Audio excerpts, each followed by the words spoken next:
Dear friends, thinkers, gamers, welcome to another edition of Tales of Praxis on a fine Monday evening. I'm your host, Aaron Suduko, the founder of withaterriblefate.com, your first and final source for all literary studies and celebrations of video games. If you grew up loving the stories of games the way that other people do novels and theater and other storytelling media, you're in the right place. We love to pick apart how these stories work, why they mean so much to us, what it is about the interactive nature of video games that makes it possible for them to convey these themes that can have unique utility in our lives, even beyond the scope of the games themselves. We study them in all form factors, from long form written content on withaterriblefate.com to podcasts to convention appearances and lectures to these live book clubs that we've been doing for the better part of a year now on Twitch. No matter where we go, the discussion and community of sharing these wonderful artworks with other gamers who love them so much in their own ways is what motivates us and makes this whole enterprise worthwhile. So, welcome especially to you who have chosen to be part of that conversation. Staring at you, Grail and Pottery, already in the chat. It's a pleasure to see you both, my friends. Yes, and to everyone on the VOD as well. If you're just getting to know With a Terrible Fate, check out our online presence. But if you're just getting to know Tales of Praxis, you are in exactly the right place. It's a series I've been working on since last March, focused just on Bandai Namco's Tales JRPGs, a series that meant a lot to me and so many other gamers growing up, and which now, as a philosopher of game narrative, I wanted to revisit through an analytical lens to try to understand the history of the series, its impact, its storytelling language, and how that all coalesces into something that has made a global artistic impact, but also such an intimate and personal impact for so many gamers. So I've been doing that in two forms. The first form is the bread and butter of With a Terrible Fate, long form written analytical pieces, philosophical dissections of the various structural elements of these stories, trying to better understand how they work and why they're so special. And if you want a hot off the press example of that, as of last week, I encourage you to check out my latest publication, which starts as a character study and celebration of a lesser known, I would say, and certainly lesser celebrated character who's been there since the very start of the Tales franchise, Chester Berklight from Tales of Fantasia, and evolves into an interpretation of the Xillia games, Fantasia and Symphonia and Dawn of the New World, seeing them in a new light that was at least personally meaningful and rewarding to me, and I hope to you too, specifically through an application of this kind of insight that we got from looking at Chester. So starting at an intimate moment in the game and character study, and using it to understand the game more broadly, which in many ways is a microcosm of what we're doing on Tales of Praxis. The other part of the series you have already found. You are here in the right place. Well, especially if you're Grail or Pottery and you're hanging out on Twitch, then you're really in the right place. If you're watching on the YouTube VOD, you're almost there. You just need to take one more step and everything will be in order. Let this be the last encouragement you need to come to Twitch, because what we're doing is really this kind of live book club format of working through the Tales games together in these full-length playthroughs and trying to understand in real time what it is that they're saying, what it is we're experiencing it, and how it connects to a range of other video game stories, both within and outside of the series. Many of us are veterans of the Tales games who love to bring in other context or points of comparison with the rest of the series, but we do really make an effort to make this as accessible and fun and rewarding as it can be for anyone, whether you're a veteran or indeed someone who has never even played a Tales game and just wants to think about video game storytelling in a different, more robust way, and maybe even get to know and fall in love with the new series along the way. This is for you, and this is almost the perfect time for it. It's the perfect time certainly for you to be getting this pitch for me to bully you into watching, because we are right on the cusp, I would say, of wrapping up, after almost 110 hours at this point, our playthrough of Tales of Grace's F, which has been nothing short of edifying and rewarding and cathartic and any other really positive storytelling word you can think of. And after that, I finally got the official announcement out on all of the site's social media. We're going to be turning our full, undivided, burning attention to the Tales of Xillia duology 1 and 2. So I'm really excited about that. Like I've mentioned before, it's a set of Tales games which I've never played, so I'm excited to fill my gaps. It's long overdue. And I think it's going to be a lot of fun. I know there's a lot of love for those games, even just on the stream chat here. So that'll be a lot of fun. Yes, Pottery, thank you for reminding me. I'm sorry I had a busy weekend, but it is on my list of things to do to go into Twitch and OBS and figure out how to adjust the master stream volume. So I will definitely try to take care of that, certainly before we move on to Xillia, so it can be a better quality of life for you.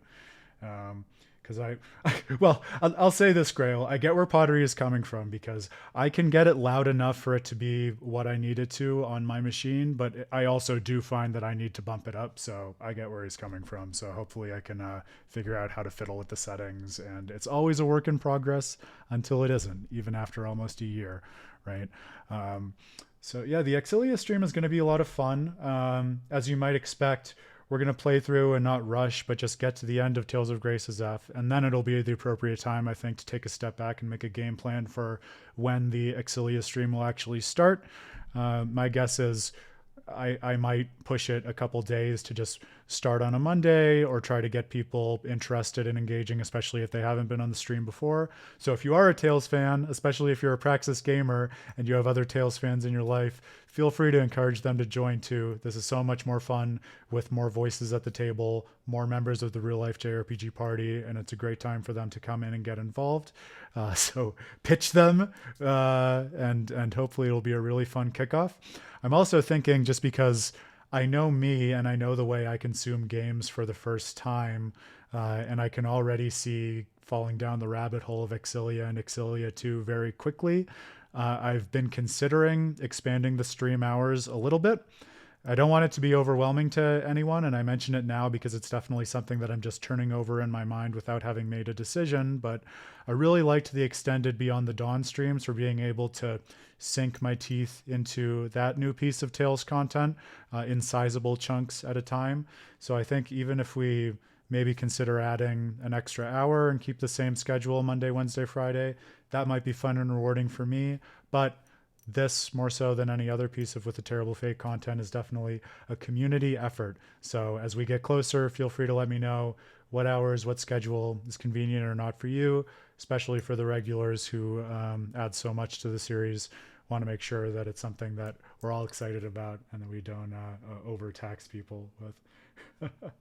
Yeah, speaking of consuming games for the first time, this is great. We have enough of a rhythm now, I and my regulars, that we can nudge each other through this intro, pre-reel, whatever you want to call it.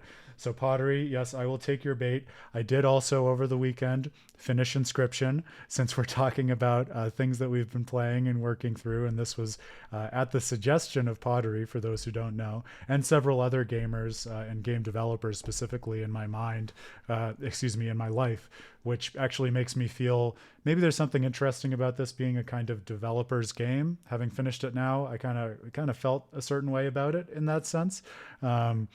But yes, I will say a couple things. First of all, in the spirit of With a Terrible Fate having a bunch of different kinds of content, Dan and I did record a new podcast episode over the weekend, hoping to get that out tomorrow. So encourage you to check that out if you need a listen. We talk a lot about our time in Japan, but he also talks about his time with Yakuza Infinite Wealth, and I talk about Inscription in as spoiler-free a way as possible, but in a decent amount of depth. So I put some thoughts there.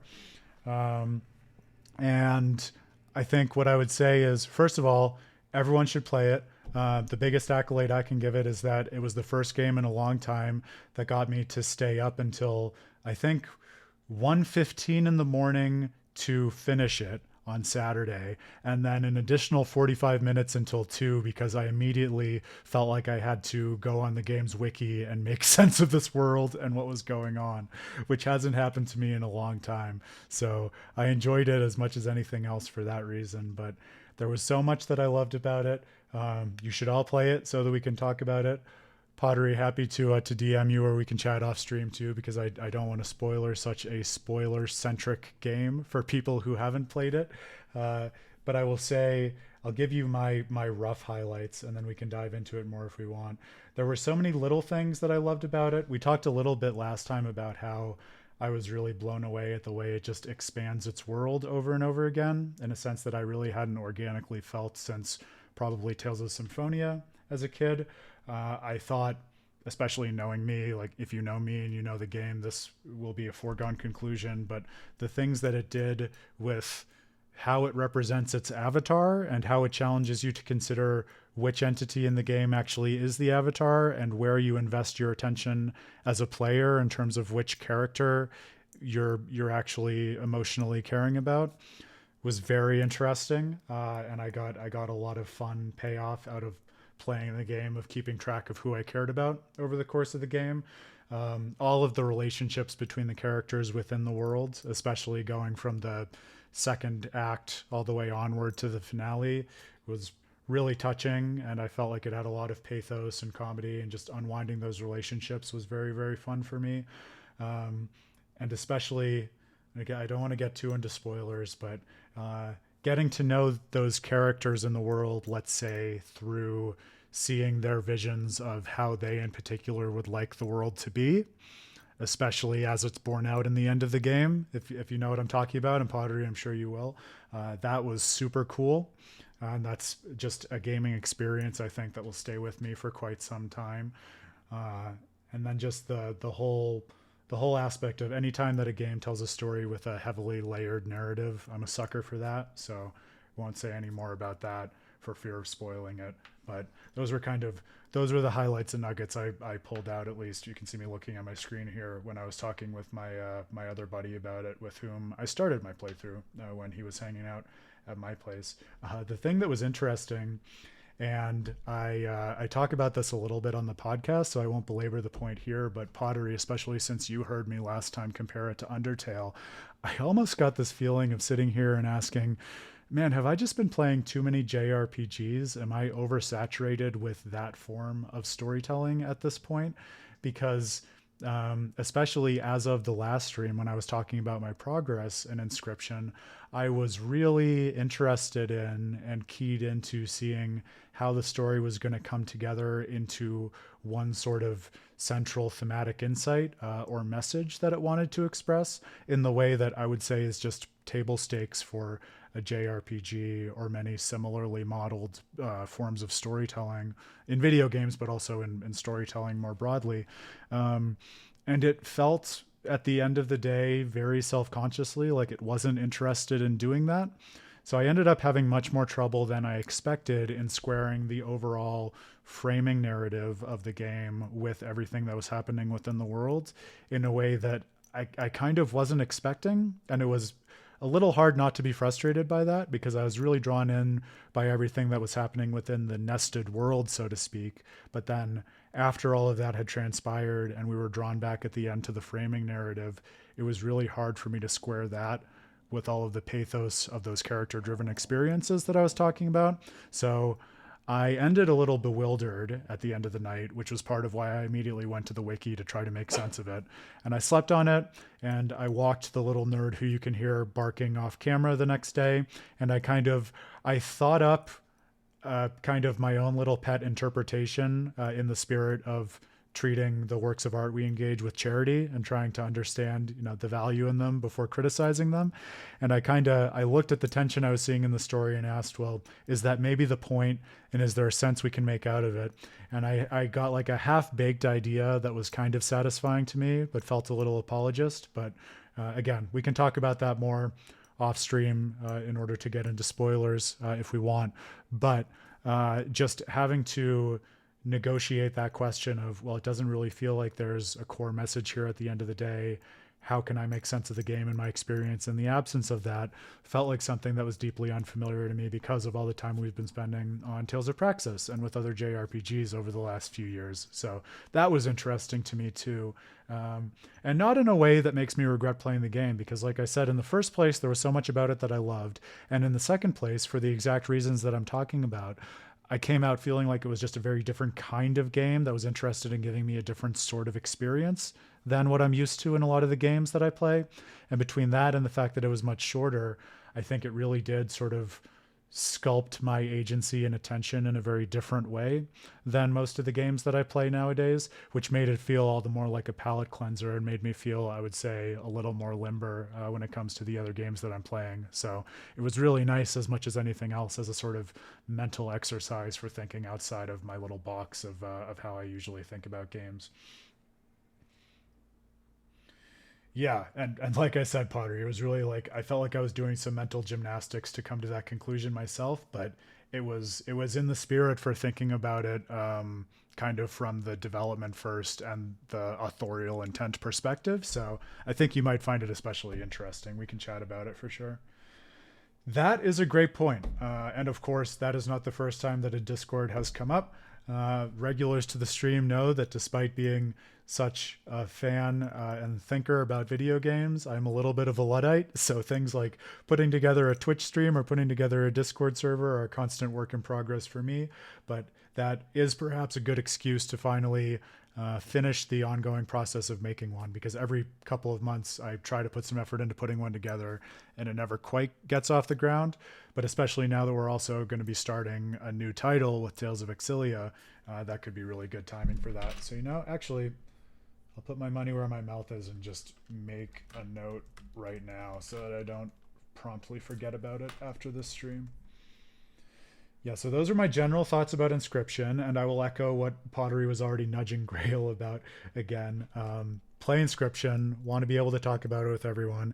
And I do think, like, as I'm imagining it now, like, what might be fun about with a Terrible Fate Discord is, as we're doing these live book clubs, we can also have sort of a similarly literary minded place to discuss the games that we're playing and working through that maybe some people have played, some people haven't, so we can navigate spoilers better, and then obviously, of course, discuss all the other content and things that we're working on. So yes, I will definitely think about that. It's funny, Grail, I like that joke. See, you still have jokes, you saved them for after the stream got going a little bit. Local JRPG man finds out other genres exist. It's so funny because I mentioned this before.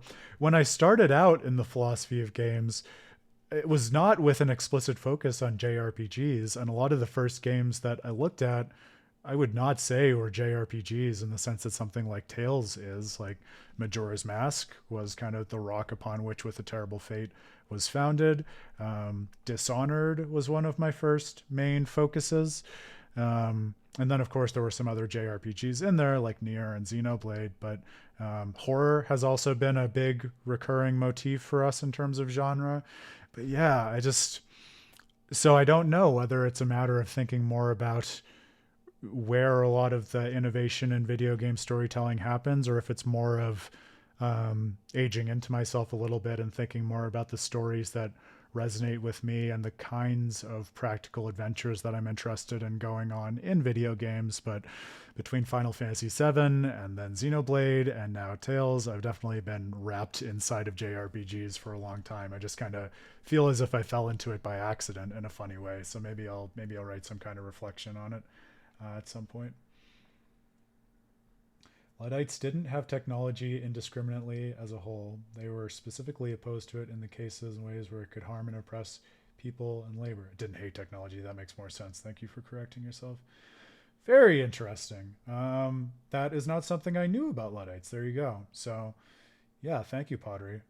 Isn't that fun? And the great thing about that is, just like we do with the names of so many of the enemies in the Tales games, you can peel back virtually any idiom or expression in the modern language, and when you find where it comes from, you can sort of see its point of origin, but also see how that is markedly different from how we use the term nowadays. So, all right, we're already learning new things, and we're not even into Tales of Grace's F yet. I love it. What else? What else do I have to tell you? I already plugged the new article. Go read that. It'll be great for grounding our thinking about the Praxis end of the Tales series, especially as we jump into a new Tales game. Podcast tomorrow should be fun. It was really great getting some of Dan's stories and insights on our time in Japan together, and especially since you've heard me monologue about it and do my show and tell for the last couple of weeks. We talk about so many of the ways in which our time in Japan has influenced sort of our ongoing relationship with the culture and with gaming, but also you get a lot of his perspective as an East Asian and religious studies scholar. So I encourage you to check that out. And he talks about how it bears on his time with Yakuza Infinite Wealth as well, and touches on a lot of stories that I haven't talked about on stream, so that should be fun. I also, as a funny aside, you want to know what I did this weekend? I spent all of yesterday afternoon and evening putting together a Wayfair bookcase, which was more complicated and overwhelming than like a 5,000 piece Lego set, to be able to put together a display of everything I've been doing show and tell with you all for the last couple weeks. But it's nice. It's the kind of bookcase that kind of creates these little shadow boxes for celebrating and isolating different fandoms. So I might tweet a picture of that or something. But it's nice to pay homage to the Tales series and Xenoblade and all the other stuff that I got in that sense. And it's nice to have that put up and all of the boxes and garbage it came in out of my apartment, because it was creating more clutter in the spirit of organizing things, as so often happens. The other thing that's fun, if you want to know what else I spent my weekend and today doing, is, like I alluded to, we're going to be getting some more voices on the publication with A Terrible Fate in the next little while. And so I worked through some revisions of some really, really cool articles. I won't spill the beans for the analysts who are working on these, but suffice to say, they have very cool and very different perspectives from mine on the storytelling of video games, and they're going back to some other older and beloved series and franchises as well. So I don't think it'll be out of school to spoil at least the games that they're talking about. There's something which, surprise, surprise, is on Majora's Mask, but from a very different lens that I think about it and have studied it. So it's been a joy to go back to that game, and I'm excited to give something else to that particular game on the publication. Then the other one is working through a little something on a little series called Mass Effect, which some of you might have heard of, some of you might not. I will admit my shame on stream here that I still have yet to actually play the Mass Effect series, which at this point in gaming history I recognize is one of my gaps. But talk about games that are not quite in your sweet spot for games you normally pick up and work through. That's Mass Effect for me, but I intend to do it at some point, and working through this article with this great thoughtful analyst might be good incentive for me to finally do that. So look forward to plenty of other really exciting content on the way, up to and including other studies on the written half of the Tales series. I'm really excited to get some more stuff in the hopper and seed the written publications as we're moving into the next stream together, and as I continue to work on Tales of Hearts off stream. So I'm still kind of mulling topics, and it's the perennial struggle, because on the one hand I feel like I want to reach back further to the games that I played at this point less recently, and on the other hand I want to dive right into Tales of Graces because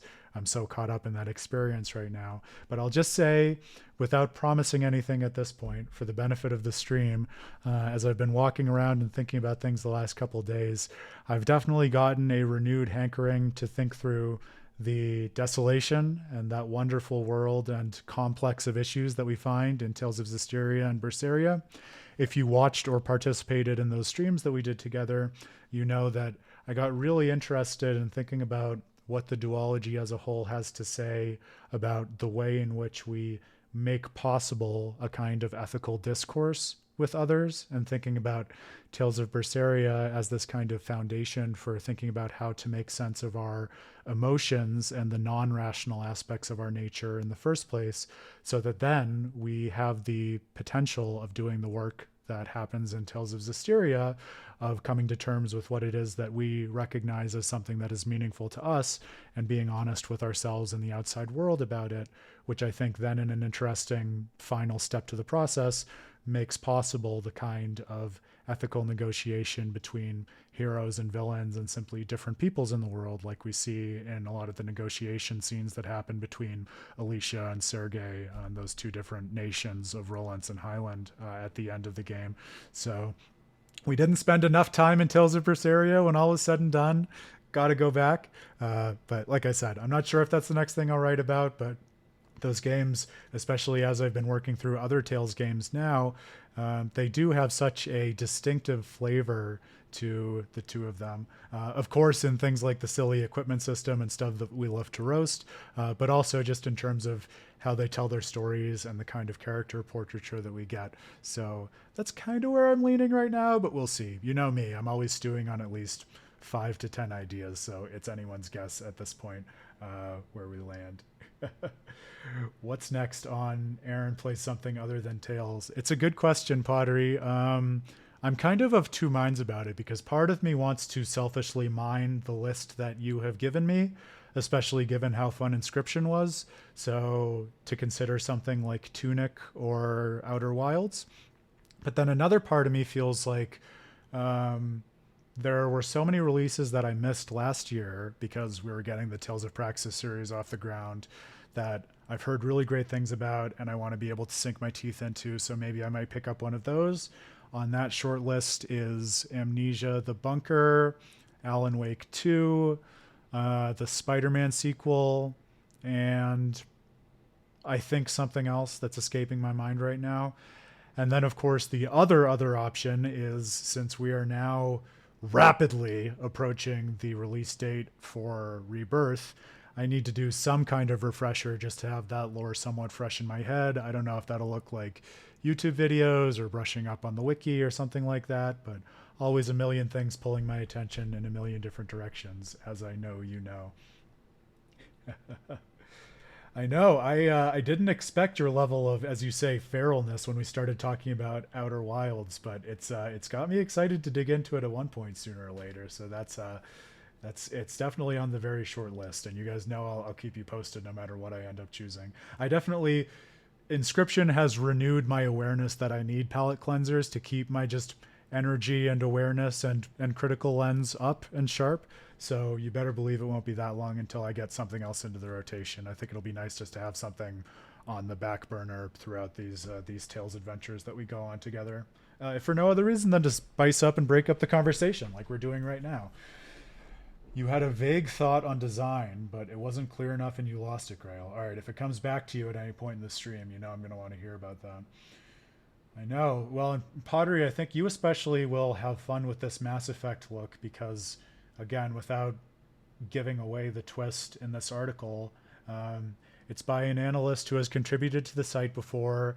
He has a deep background in creative writing on his own. He does a lot of that professionally and also personally.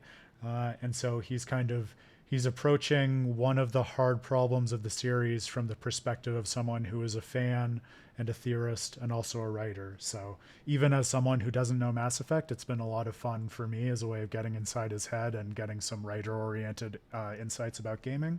Grail, for that reason, it might be fun for you to look at as well. So definitely stay tuned for that. I actually owe him comments that I'll be getting to him exactly after the stream. So there you go, if you want to know anything about my workflows. Yeah, isn't that interesting, Grail? That I feel like we've had this conversation on the stream before, the idea that there are these classics in any storytelling medium where you feel like you've absorbed enough of it by being in the zeitgeist and in the culture that you feel like you don't need to go back to the founding object itself. I'll say for what it's worth, and we talk about this a lot in various corners of With the Terrible Fate, things like the video game canon series. Every time I've gone and like made it a point to actually work through a classic that I'd never played, I always felt like I got a lot out of it, and I only got more out of it knowing the ways in which the culture had picked it up over time. So I can see, oh, that's so interesting that these later games have followed in its footsteps in these ways, but actually that's not quite the same way that it was being used in the original object. And what was that original object trying to say, and why weren't these aspects of it picked up instead? BioShock, I think, in particular, is a cool case study for things such as that. And people who know my work know that I'm a big fan of BioShock, especially BioShock Infinite. I'm one of those people who says if you want to play one, BioShock Infinite is the way to go, but a lot of love for BioShock, the original, as well. That's right, Grail. This is just my way of teasing, and you heard it here first that my next work is going to be exclusively focused on the Norman. It's hard though because those were also the streams with Systeria and Berseria where I started taking copious on-stream notes, and as a result of that, I have way too many ideas and things that I want to talk about. So figuring out how to distill all of that into one article, even as a place to start without going off in too many directions, you all know that's my perennial issue with working through these things, but it's also part of the fun, and it's nice to stand in gratitude to that, just because it's a further reminder of how rich and multifaceted these games are. And that's the good thing about Tales of Praxis. There's no upper cap on the number of studies we can publish on these things, nor on the number of times we can go back to these wells and draw something new from it. How about that, right? And Grail, I've said this before, I'll say it 1,000 times, but I truly believe it. This is a real life JRPG party because we're brought together by a particular shared interest, and yet we have such different perspectives on it and different background games that draw our interest and shape our gaming personalities in different ways. So I do mean that with all sincerity. It's a big part, I think, of what makes especially the conversation as we're working through the games on stream very different than, say, the kind of interpretation that you'll see in my articles if you go and look at my writing on the Tales series. And so that's a lot of the fun for me, and let that be another instance of Aaron bullying you to find your Tales friends with yet different gaming tastes to bring on to make the pot even spicier and mixed up. How about that?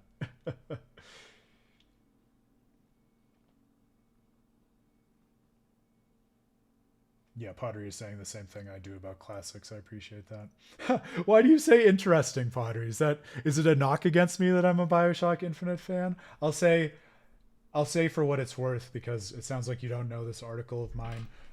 I'm a fan in a very specific way because it's one of those games that I stumbled upon at exactly the right time in my studies, where I was working through it right around the same time that I was doing coursework in the philosophy of quantum mechanics.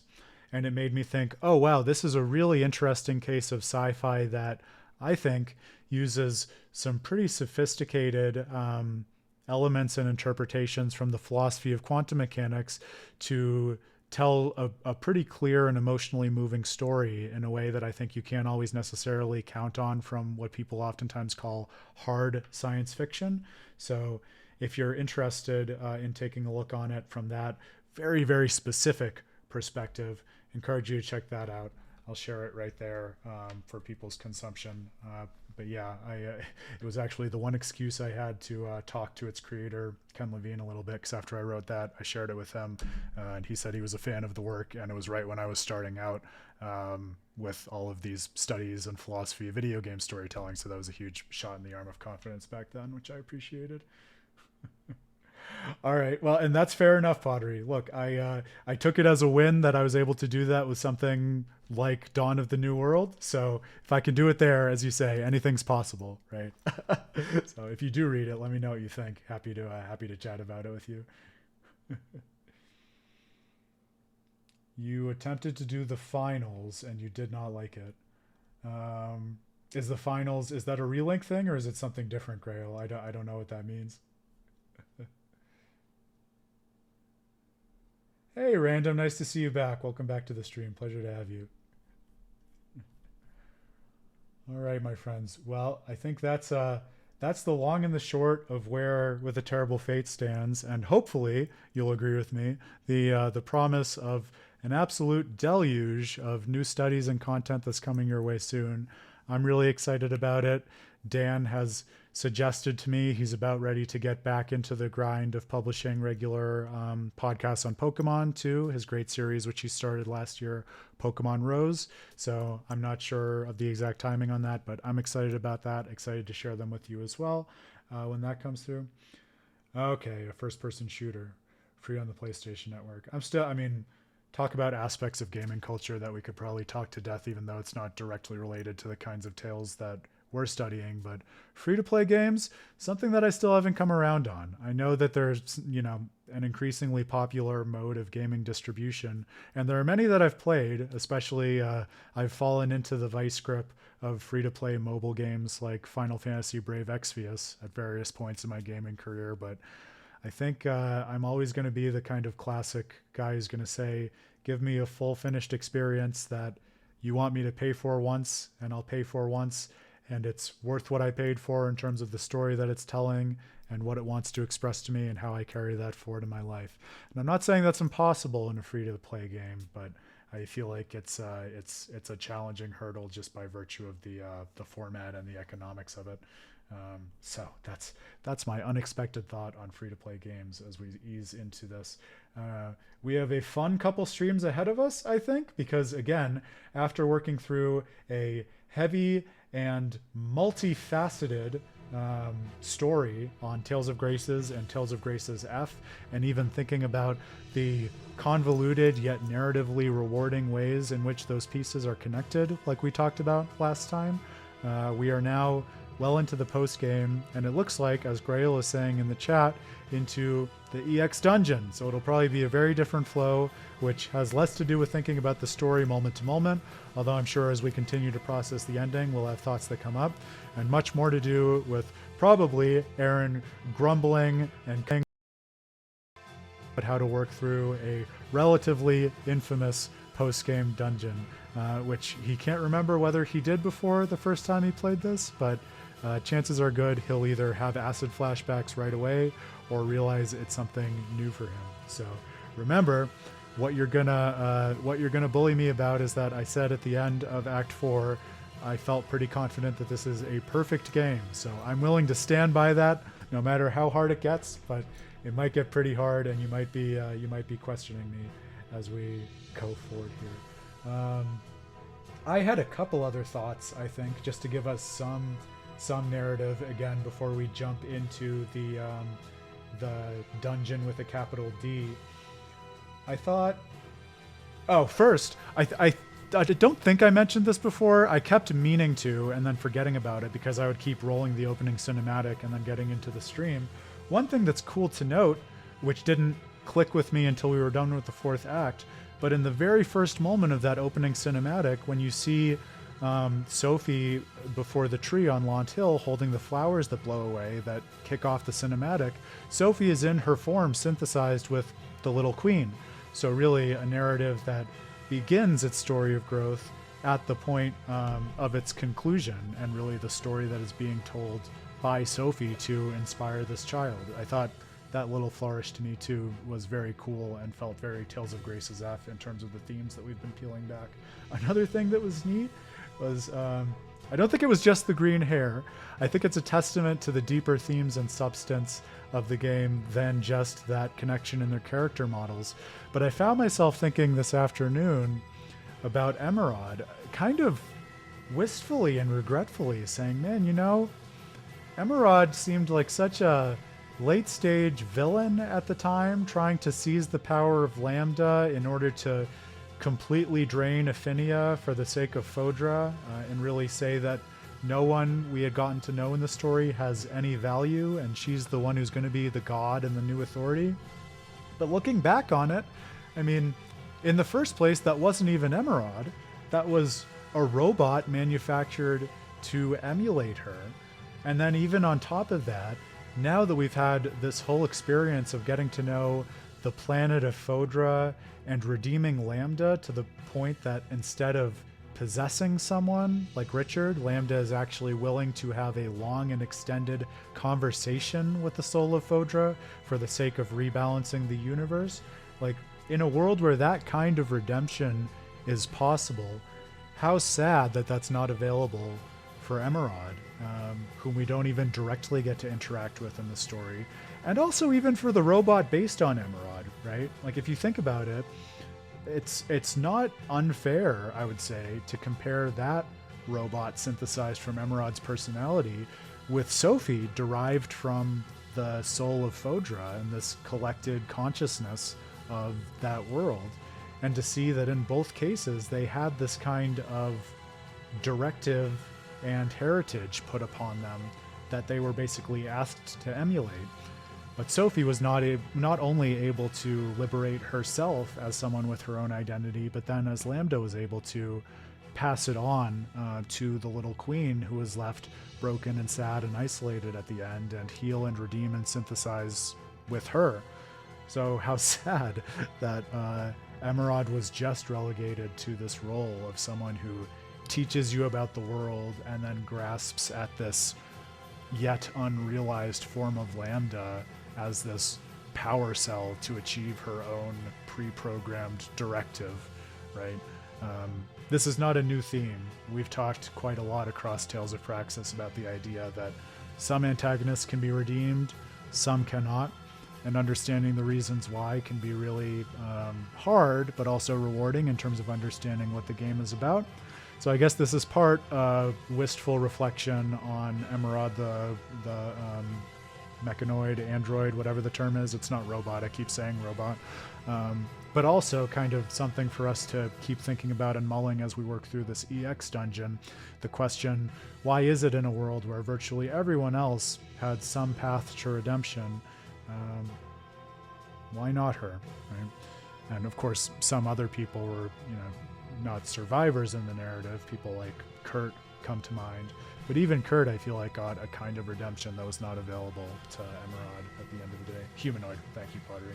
It's right on the tip of my tongue, as is often the case. I know, I was thinking about that too, Grail, and that comment about the timing of the opening in terms of when it was designed only reinforces to me what I was saying about how amazingly snugly Act 4 seems to fit with the rest of the game. Like, it's a remarkably special thing to me that at once the game forces you to go out of your way to choose to extend its story in this way, as we were talking about last time, where you have to go through a whole separate menu to elect to do the fourth act, and yet when all is said and done and you've made that choice and then are looking back in the third act in the post game where we are now, and even all the way back to the opening cinematic, it feels like that choice of yours and everything that followed was preordained with the rest of the game, when it very literally was not, based on the development cycle of the game. I think there's a special magic trick to every Tales game, and I feel like that's part and parcel of the special magic in Tales of Grace's F. So how about that? And isn't that interesting too, Grail? And maybe that can be part of how we feed our thoughts going forward, thinking about Emerald, because I think that's interesting too. And I feel like there are other cases where the game treats things in the same way, where like there'll be one throwaway skit with a point of clarification. For instance, like with the Lestalia, I feel like there's just one skit when you enter the Guardia shaft that says, oh, I guess this isn't really actually Aphinia's core. It's something that they took from Fodra and put here, but they don't really carry on with that or weave it into the rest of the story. And for all intents and purposes, it feels like you're journeying into the core of Aphinia. I feel like something similar happens in terms of how they treat Emerald. And so to point out that difference, but then not really think about it in as robust a way as we would expect from another Tales game, part of me is wondering whether that's part of the particular character-oriented and intimate focus that we've been talking about and trying to name with regard to Tales of Grace's F as well. So that's a thought that I had. That's right. That's probably why I have it confused in my head, because as you know, and as we talked about Grail, I'm going through exactly that part in Tales of Hearts, and I'm sure I will have many other thoughts on that very soon, so stay tuned for that.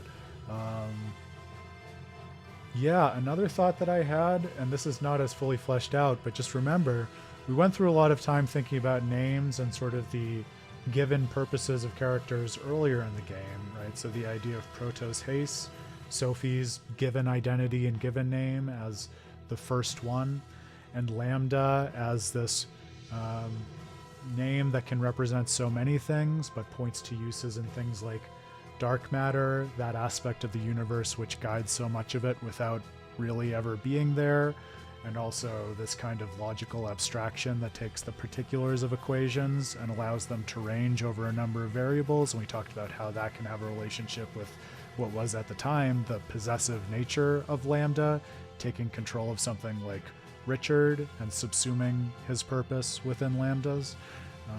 So I found myself wondering, now that we've seen Lambda's full arc as well, an arc that does not end with him as an antagonist to be defeated, but rather as someone who is key in redeeming the world, is it possible to go back and think about those kinds of comments about the nature of Lambda and the nature of Sophie in full view of their arc in different ways? So that's just a question that I'll pose because I'm still thinking about it. I haven't really thought it through yet, but I imagine there's probably something there too. Some people would code that bad world building. After all, a story needs to explain every detail or else it's bad. Oh, yes. Well, it's a great point, Grail. Yeah, and I think if if this stream acts as a remedy to any one issue with the consumption of games and stories, let it be that when it feels like there is a gap in a story, that does not mean it is a fault or failure on the part of the creator. In fact, things can be left out or withheld from us for very important narrative reasons. And that's going to be the best excuse I would possibly get to plug my latest study one more time. God damn it, I thought it was still on my clipboard, but I took that Bioshock Infinite article instead. But yes, if you are interested in further study in why things that feel like they should be there but aren't can actually be key to understanding the story in a really rewarding way, that's what the new study on Tales of Fantasia is all about. And by the way, on a lighter note, was again so happy to have picked up that special edition soundtrack for Tales of Fantasia, because when I show you the pictures of my new shelves, it has a place of pride there, and especially the fact that the box itself shows the mana seed on it, which in so many ways set the tone for the series all the way through history to this day, as a place of pride on one of the shelves. All right, my dear friends, welcome back to Tales of Praxis. I hope you've had a great weekend. I hope you're enjoying the start of your week. I hope it's full of rich and rewarding gaming. And hopefully this EX dungeon is also going to be rich and rewarding. That's all I have to say about that. All right, we're going back to Lon. Take a breath. Brace yourself, buckle up, we'll see how this goes. English is crazy, Grail.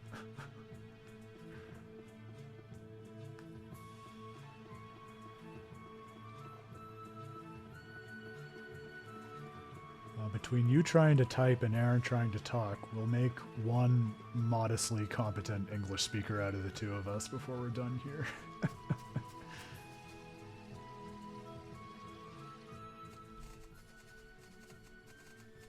Welcome home, Lord Asbel. Ah, Frederick. Perfect timing. Did my sister leave a machine called a lap comp with you? 'Cause I think she wants it back. Yes, your sister was kind enough to let me borrow it. I will bring it down right away. Please just wait there.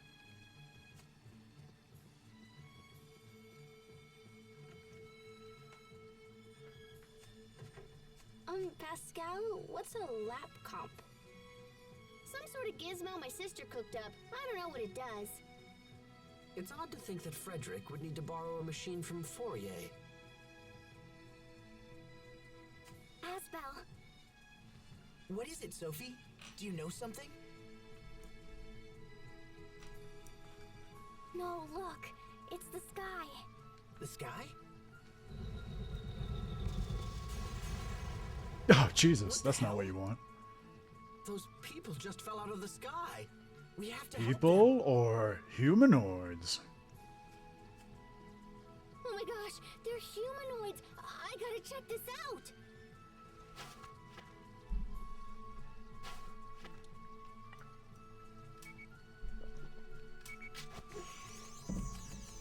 Everyone, get back! Run for your lives! We have to stop those things before they hurt someone. This is so funny. It's got to be just an artifact of the way in which the postgame was designed and scripted. But the fact that they're telling everyone to run for their lives when it's still the peaceful want music in the background, like there's no change to a crisis-oriented soundtrack. Very funny tonal dissonance. I'm trembling. Run for your lives, but like in an orderly and relaxed fashion. Face your fate. Not yet! You're lost! Yeah, I missed some of the messages during my preamble, but also Pottery, thank you for the feedback on the stream schedule. I'm glad that you say that. So I'll say I'm toying with the idea of introducing other games because, like I've said before, I want the With the Terrible Fate stream to be more than Tales of Praxis. And without giving anything away, one of the other things that I'm talking about with some other analysts right now is some potential other really cool streaming content that could expand it. And I've also kind of been partially itching for reasons that we're talking about to stream things other than JRPGs in addition. So the vote of confidence for that is really good data. So thank you for that. And good to know it would be it would be a positive thing to increase the length of the stream a bit as well. I would have a lot of fun with that, so if we're all going to have fun with it, I think it's at least an easy and done deal to tack on 1 extra hour to the Xillia streams, and then everything else on top can just be frosting. Gravy, I think, is the expression, not frosting, but Aaron's hungry for dessert, so take it as you will.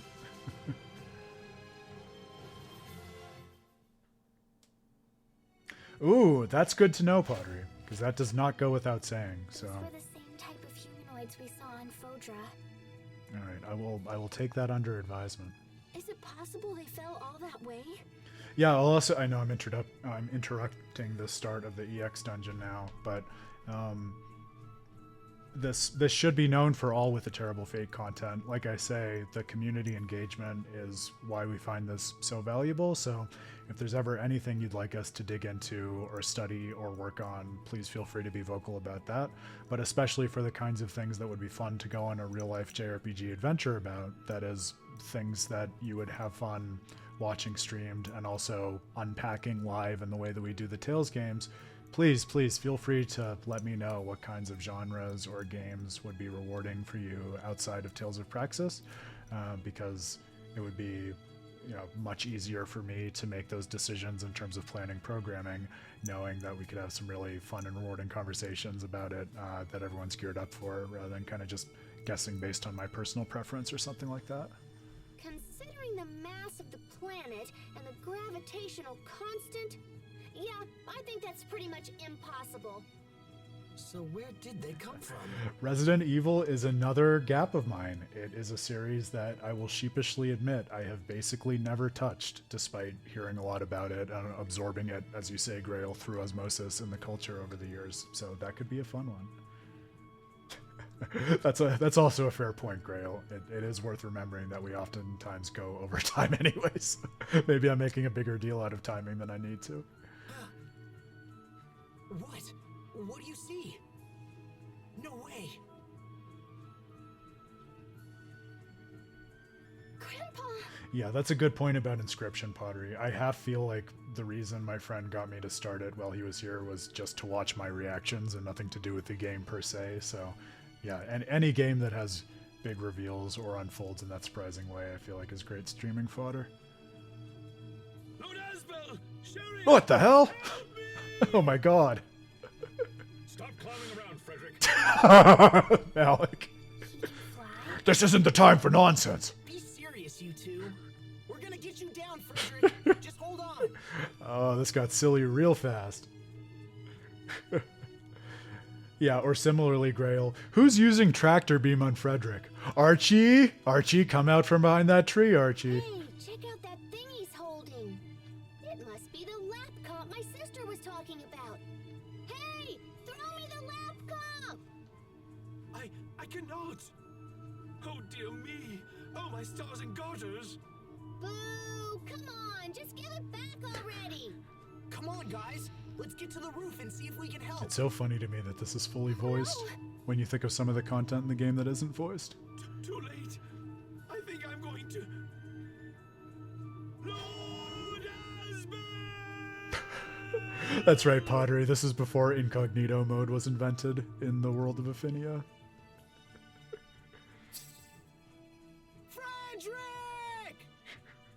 Frederick became a star. And that's what the end of the game was actually about. You've heard it here first. I don't understand. What could have pulled him into the sky? It must be Fossilos.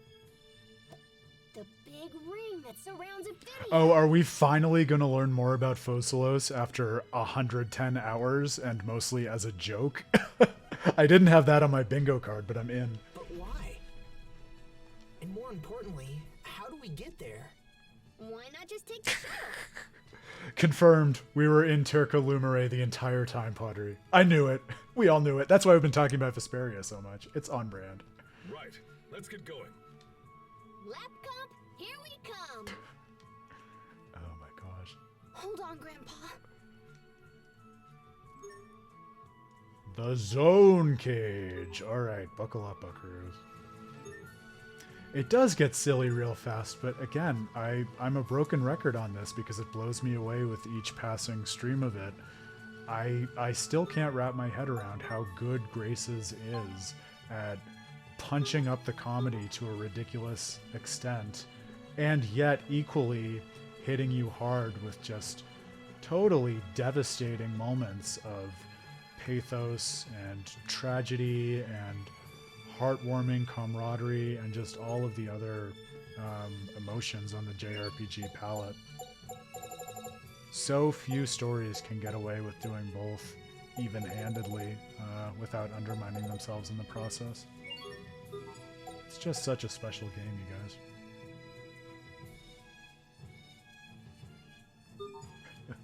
Yeah, it's a fun way to make it seem at once like a sci-fi fantasy thing while also relating it to the real world, huh, Pottery? I hadn't even really clocked that that's what they were doing with the verbiage until you pointed it out. Thanks for that. Oh, no, we should rest also because the Elith mixer is at half. Too many things to keep track of.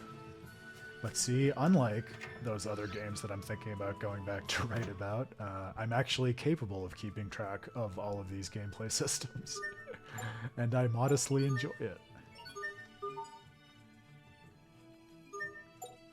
Are there any other requests we can fulfill? Oh, there are! Fun. See, it's always worth checking, kids.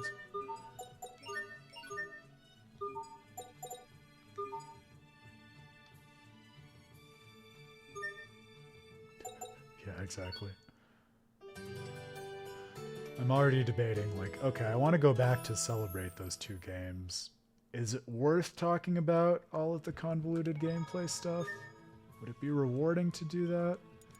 There are definitely aspects of it, like we talked about during the games, where I feel like you can draw some charitable meaning out of it in a way that complements the rest of what the games are concerned with. Like, even just the idea of how you navigate the world, like this large world that's totally unified on foot in the quasi-open world way of Tales of Xillia, and then the navigation on ship that you get in Berseria. Like, there are some of the weird and unusual aspects of negotiating those games that I think you can get some thematic mileage out of, but there are some where it's like, oh, even if I could get mileage out of it, I don't know if I want to publish that because I don't want to come across as apologist for or justifying something that is just so unfun to play. But I know, we'll see.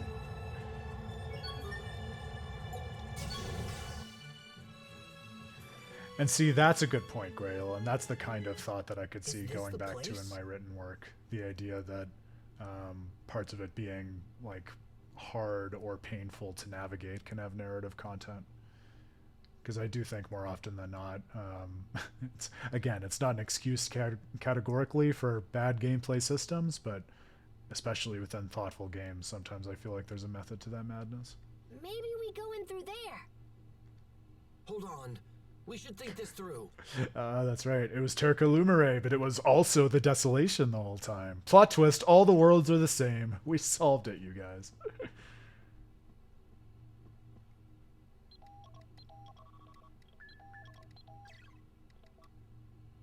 Oh, nuts. Nothing. Maybe I was wrong. Oh, thank you, Pottery. And you know I so appreciate that. I still, to this day, smile at Grail's comment when we were going through Beyond the Dawn of the idea of me as the stereotypical cockeyed optimist JRPG protagonist. But yeah, like I've talked about before, I definitely feel like I've aged into that, but especially with the games you love, I feel like it can be just almost like a rewarding kind of puzzle or mental challenge to try to find something rewarding in the aspects of it that you have difficulty appreciating the first times. You know, life is just too short to dwell on or drag on things that you find to be bad art, right? Like, if you're going to be spending time with art, you might as well be enjoying yourself and finding a way to find that value and enjoyment in the art object. Asbel, what's this? The one nice thing I can say about 13, not 13.2, because I've written about 13.2 before. I can say more about 13.2. But the one nice thing I can say about 13 in an article that I will forever have in my head, but I don't know if I'll ever publish, because again, I don't know if I want to be an apologist about 13, is I think there's an interesting way in which it turns you, the player, into a lessee in terms of orienting you towards this one objective you can't look away from. And I think that it's aggressively and frustratingly linear storytelling can really easily be wrapped up into this thematic idea of what it is to have a fated directive that you can't escape, but also doesn't really have anything to do with you. Again, like, I don't want to come off as an apologist for the game because I have so many points of frustration about that game, but I do think that's one of those cases of like a thematically interesting problem with the gameplay that not a lot of people appreciated back when it came out. I'm not sure. Let me take a look.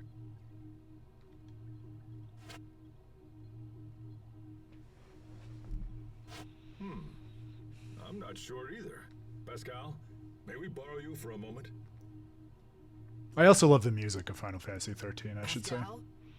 It doesn't lead me to forgive everything else, but it's a soundtrack that I can bop to any day of the week. What is it, Pascal? Say something. What's going on? So you have come this far. Ah, what? Something's wrong with Pascal. Like, more wrong than usual, or just the regular amount of wrong? Sophie, get back! This facility is called the Zone. Ooh, I wonder if we're finally going to learn more about Pascal's bloodline. Remember that thread I was griping that they never picked up on again a couple streams ago? It was constructed by the Amarcians. The Zhonecage? I am speaking to you through Pascal's communicator. I hacked into it with the lap comp. Who are you? And what have you done with Pascal? I am Frederick. What? That's impossible. I told you, I hacked into... I don't care if you're hacking or packing or what. Let her go this instant. Malik is not interested in learning one iota more about technology. Where are you? Show yourself. You have no right to impersonate Frederick. Oh, that voice sounds familiar, Hey but I guys, can't place it. hold on a second. He said something about the lab comp, right? Thank you, Lord Asbel. Very well. We will trust you. For now. Why have you chosen to contact us in this way, Frederick? Do you see the stand in front of you? Please place an apple gel there. Here, Asbel, I have one. Speaking of Vesperia, this does remind me a little bit of the mysterious voice who lures you into the pocket dimension that pushes you through a boss rush and is never explained. You know, that other Tales of Vesperia EX dungeon that we never talk about?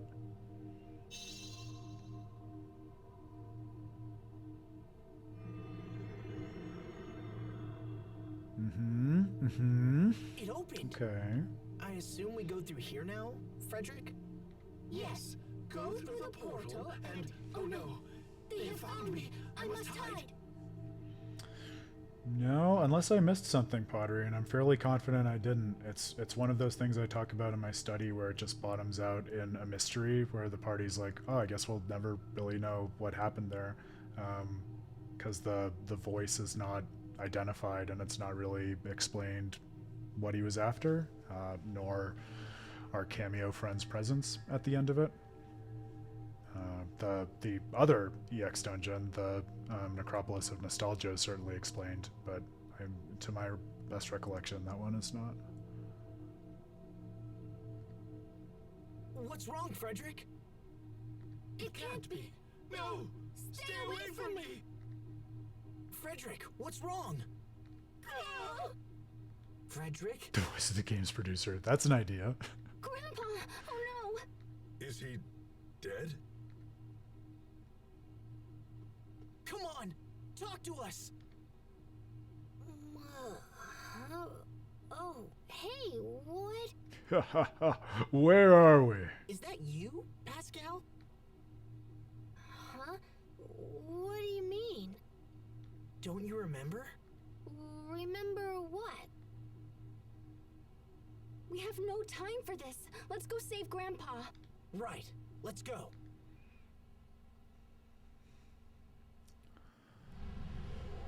Okay, this looks a little bit like if the EX dungeon of Tales of the Abyss and Tales of Symphonia had a love child. At least it's in a design language I can understand. And I'll remind everyone, my gold standard for EX dungeons that break me and make me want to curl up to a ball and die right now is the Heavenly Step in Tales of Berseria. So as long as it doesn't get that bad, I'll probably be okay. Oh my goodness, it's baby Richard and Asbel. What? Richard? Question mark? Asbel? Question mark? Throwback to back when Sophie was a question mark, because if we didn't know whether the reconstituted Sophie in adulthood was the same one.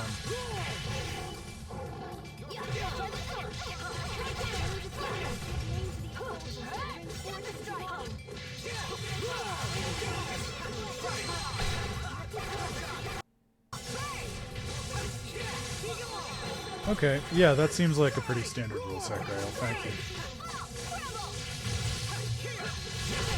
Plenty of room for improvement, but we can let it slide. See, I like that because, at least based on how you describe it, again, it feels very standard and easy for Aaron to wrap his head around and navigate, as opposed to, oh, we're going to get more here, as opposed to Tales of Berseria, where I didn't fully learn how to navigate it until we had already been suffering for, what, probably like at least 5 hours with it.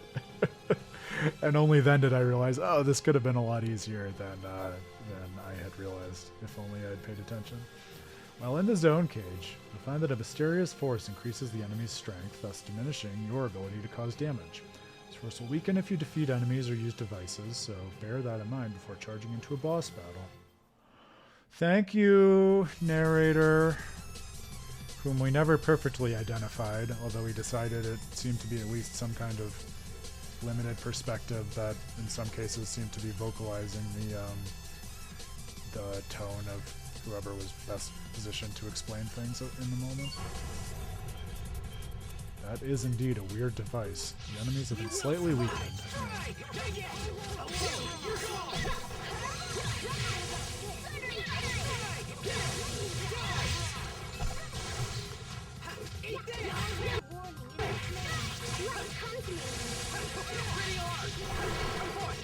To get to the higher floors, you need to have high-level fused stuff. Lost? No, that's not what I meant.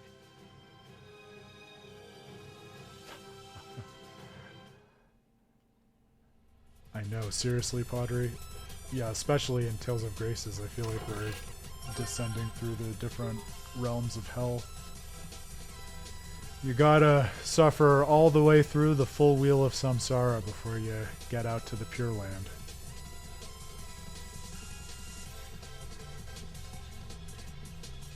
So, okay, Grail, what do you mean by we're gonna need high-level fused stuff? 'Cause, I mean, we have, like, some of the party's fused equipment has been decently fused, like Asbel's Radiant Howl is plus 11, or do we need, like, specific requirements that we haven't met yet?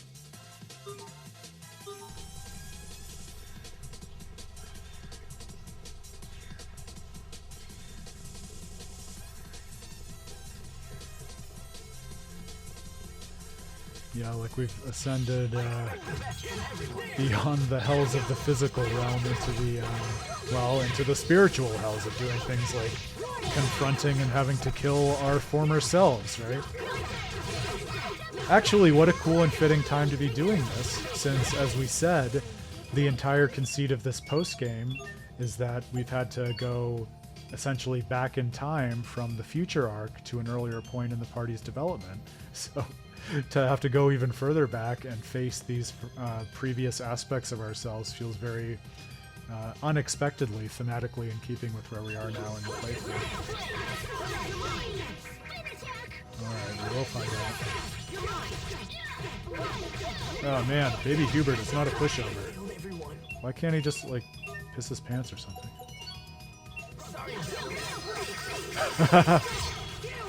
Yeah, forget about unleashing it. Let's tame that inner child.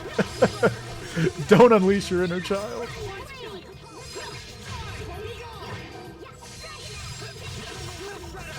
Creativity is bad. Grow into a boring adult and cage your inner child at all costs. Oh, we got an ice pop. That's a blast from the past.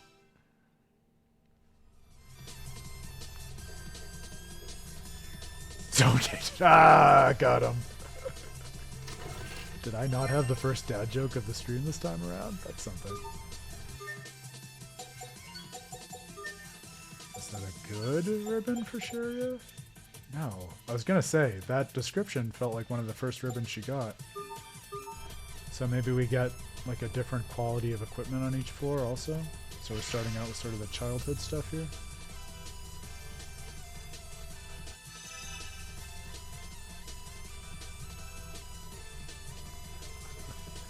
Alright, well, thank you in advance for the grace with that, Grail. I'm not out to make it needlessly grinding for the stream's sake, nor for mine, so if we find Aaron to be struggling, I will definitely turn it down, like I did with Berseria ultimately, if I recall. I'm a proud man, but I feel like, speaking of things I've learned with age, I can temper my pride when it counts. After indulging it as one must.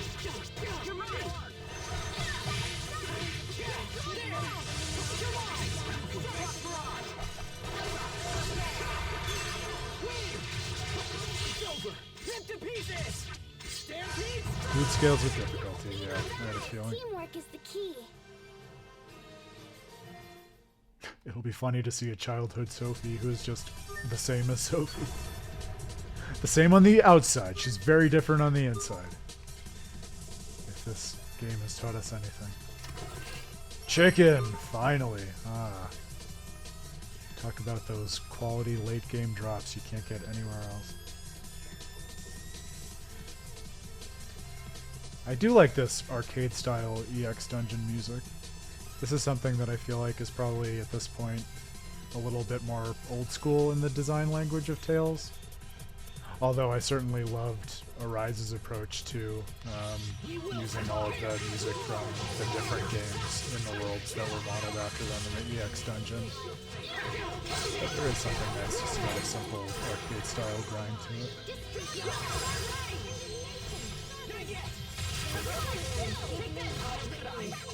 Oh, but come on, Gary. Does it really count as Excel mode if you're not able to use the Excel finality?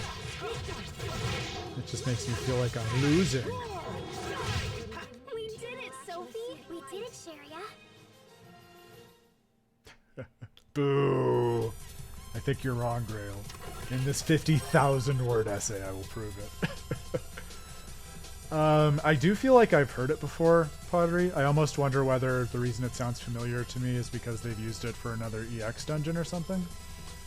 But I don't know that it's a remix of a theme in Graces. It feels familiar to me from another game. Grail, you might know. Are you okay? Oh, maybe it's just my mind playing tricks on me then if Grail says it's not. Oh, goodness. I'm so happy to see you're all safe and sound. What happened to you? Well... Archie used tractor beam on And me. what is this Zhonecage? I don't like having so many unanswered questions. You're right. We need some answers. But maybe we should hold off until we're out of here. Yeah, maybe just Sakuraba wrote something like it for a different game even, because he definitely has a certain, like, aesthetic to his arcade grindy fight style music. Maybe that's why it sounds familiar. No, wait. There's something you must know. What is it? Where to begin? 200 years ago, the world faced a crisis the likes of which had never been seen. There's even more history? Oh, I fucking love this game, you guys. What happened? The Zhonecage satellite defense system spun out of control. Sure.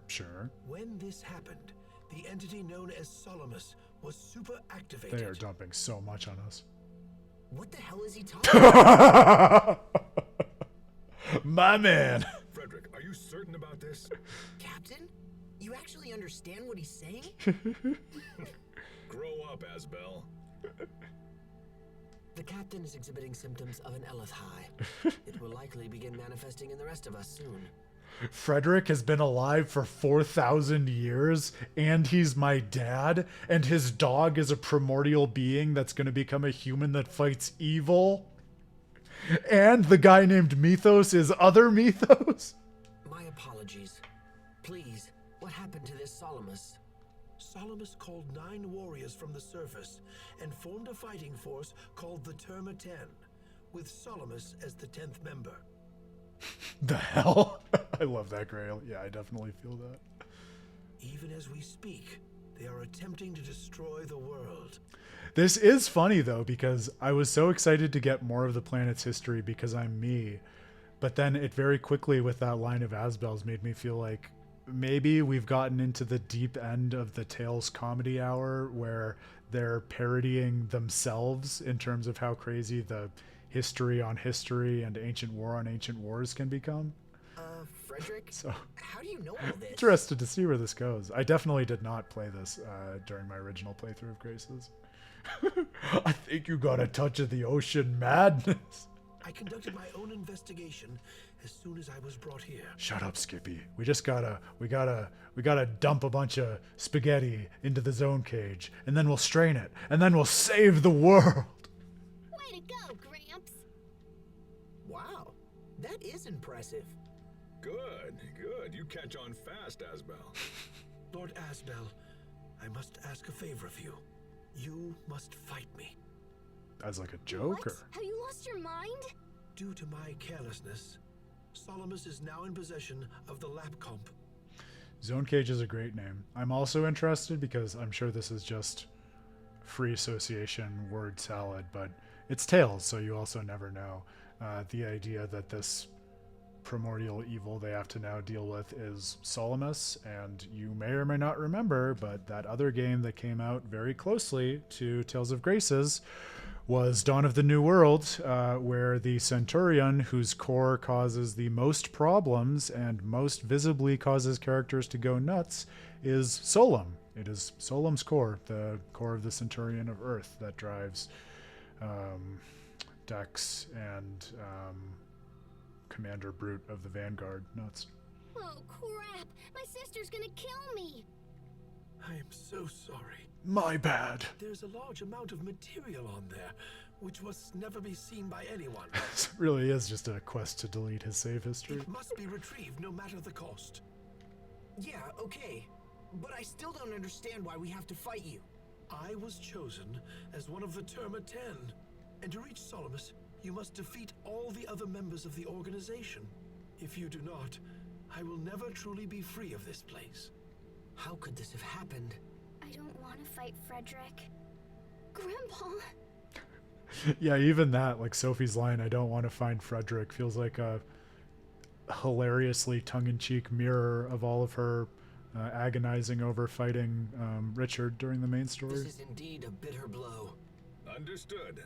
I apologize, Frederick. All right, let's do this. Now, prepare yourself. Well, Malik is stoked out of his mind. What? I don't want anything to do with this. Oh, it does feel kind of cool to have Sherry on the party for this. But alas! Yeah, exactly, Grail. Grandpa, why?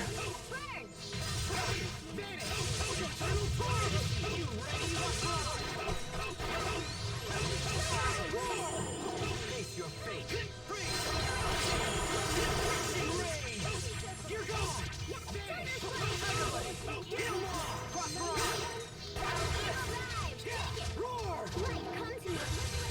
Oh no. I don't even know how to interpret that comment, Potter, but you better believe I'll keep it in my head. What am I getting myself into? Your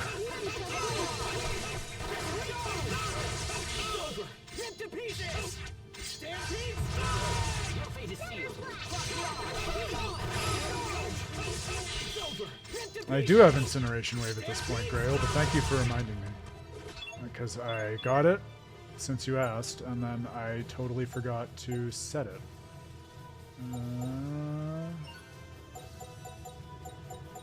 There you are.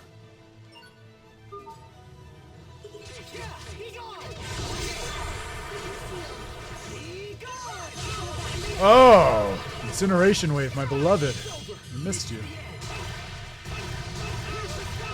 Radiant light, strike forward!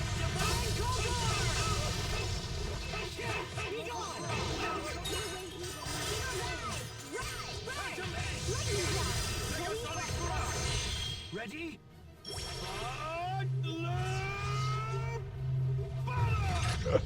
Butler Bomber. Dad? You came back just as part of a cut-in to kill your son?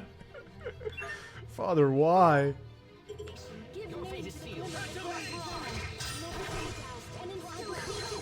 That was really cool, but definitely didn't help with the absurdity of it all.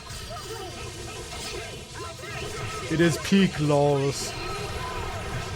I'm glad I warned people who weren't in the know about the tenor of this stream, because if you came in and didn't know anything I was trying to explain about Tales of Praxis and the value of the literary study of games, and then you saw this, you would get a gross misrepresentation of what we're about. Or, I don't know, maybe it's all in how you look at it. Maybe this is the most deeply accurate representation of what we're about.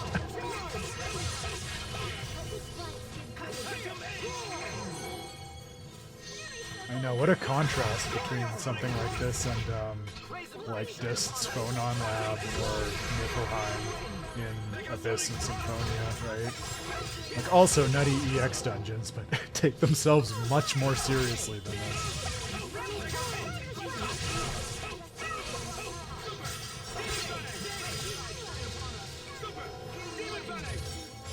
Yeah, and I guess that's an interesting way of picking up the cameo conversation we were having last time, Grail, because, you know, especially if you're someone like Pottery who has a deep-seated aversion to cameos, let's say, it is kind of cool to have a character like Frederick who's part of this world and is not himself a cameo, but his very art set can act as kind of an allusion to other games in a way that doesn't interfere with our engagement with this specific world and its characters. He's so old, he's lived through all the other worlds. His first game was Tales of Fantasia, you guys. That's why he knew Archie was hitting him with Tractor Beam.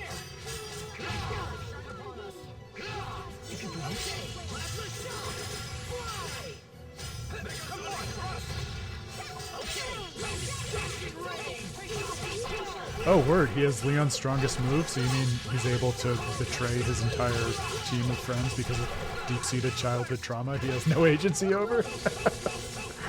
It's a pretty niche art, but a surprising number of characters in the Tales corpus have access to it. I usually learn it at level like 150, I think. Oh man, I totally missed that.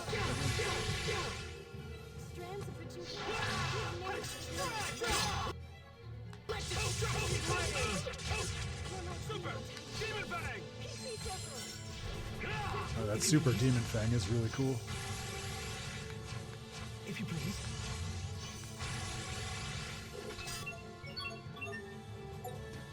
Two things can be true, Grail. Two things can be true. Oh, don't be the end. Don't be the end. I totally mismanaged that because I was having too much fun with the comedy.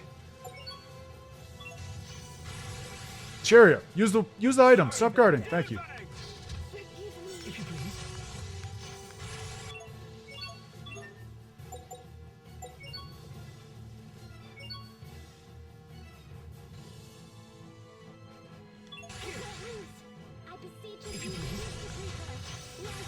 I think that's one of those cases, Pottery, where probably as a result of me coming into the series in the Symphonia era where they were using like nurses, I'm more accustomed to that representation of it, because that goes all the way back to Fantasia. That's how it's represented in Fantasia too. So and that's like one of those funny cases of getting used to something that is kind of more outside what you would expect to be the context of the worlds, just based on how it was designed in the first place. Because I feel like you would think, okay, it makes more sense in a kind of fantasy world to be invoking angels or cherubs than calling actual nurses to the battlefield, but because the art itself has become known with actual nurses, it feels weird to then be channeling angels and cherubs instead. But I don't. What do you think? How do you feel about it? Do you have a preference?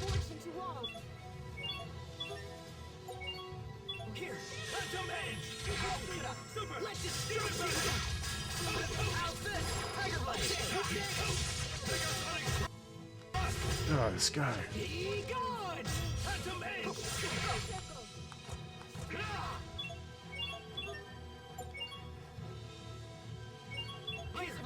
Upon us! Incineration wave! Circle. Hear my blue attacks, right? If you please. Circle. Plasma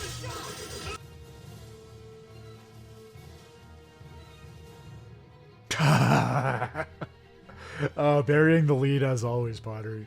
You can just open up your comments by saying, hey, in case you didn't know, I love Tales of Vesperia. You don't have to be so coy about it. Be gone! This fucker. Asbel's about to die. I don't think I can save him. I'm not looking good. Oh! Barons, give name to your minions. Phantom Edge! Hear my blue attacks. Phantom Edge! Let this Phantom Edge! Be gone! Imperial Blast! As expected of you. Pulled it off, somehow. Well, not my finest. And gross how little experience we earned. But we made it through.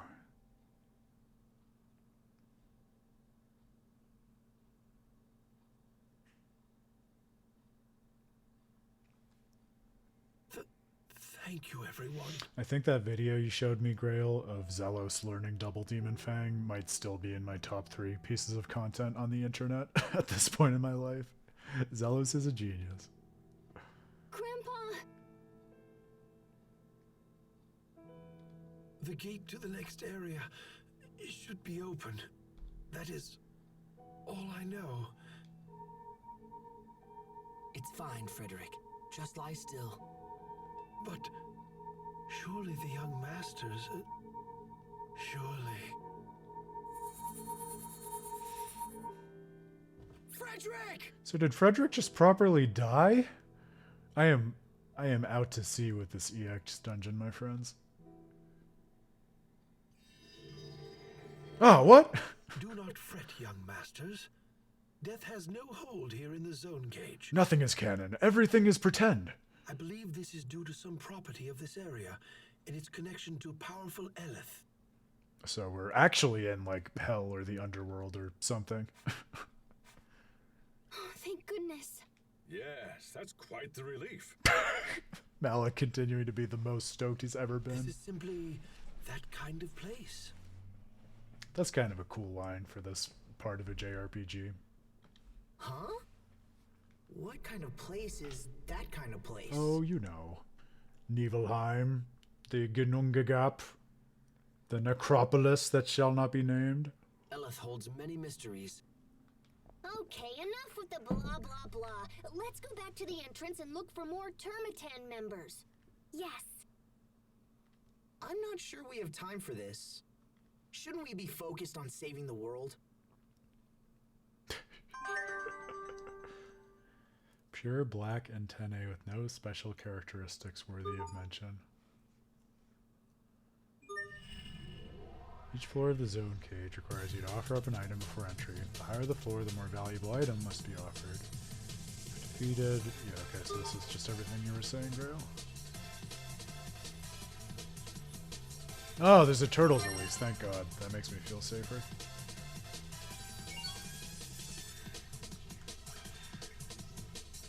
Also, I don't know, Grail. I mean, point taken about it being in the sky, but honestly, even between this and the hellish skyscape of the embodied dragon, I feel like Innominat is more heavenly than the nether region we've found here, and that's saying something.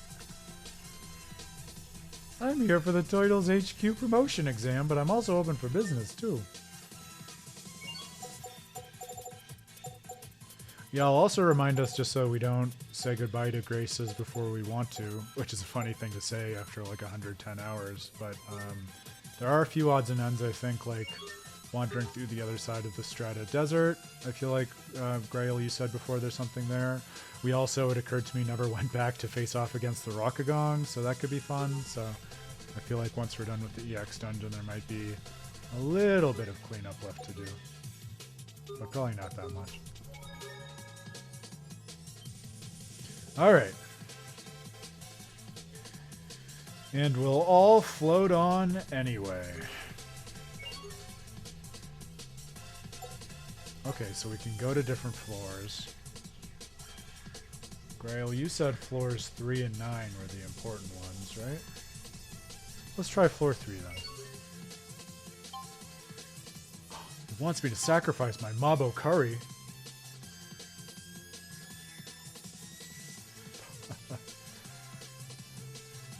Well, I feel your pain. I'll assume pain, Pottery, because like I said, I am still wearing the scars from having to assemble that bookcase yesterday. So you have fun. Best of luck with that.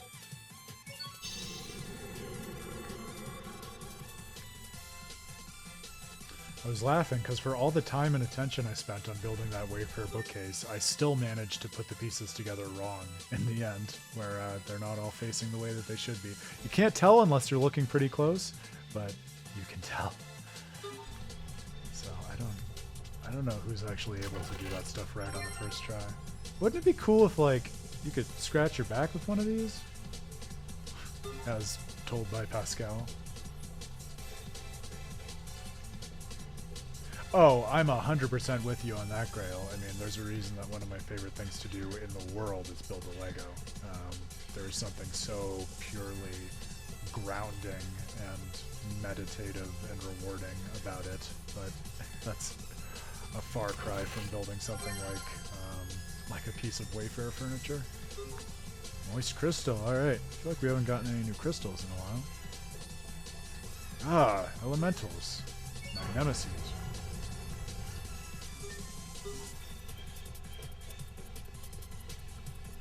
I'm kind of wondering whether we just want to push through to the bosses as opposed to fighting enemies here. Oh, but fighting enemies also turns down the power level. Gotta remember that. A bloodsucker crystal that seems to reflect men's souls. I feel like Fodra Queen wrote that description. You can change the difficulty to chaos or evil, then change it back once you enter an area, and you get the... Oh! That's the real chaotic and evil thing to do. That's fun. Alright. Well, thank you, Grail. I'll have to check that out. We can try that with the next floor. Another kitty's paw. Alright.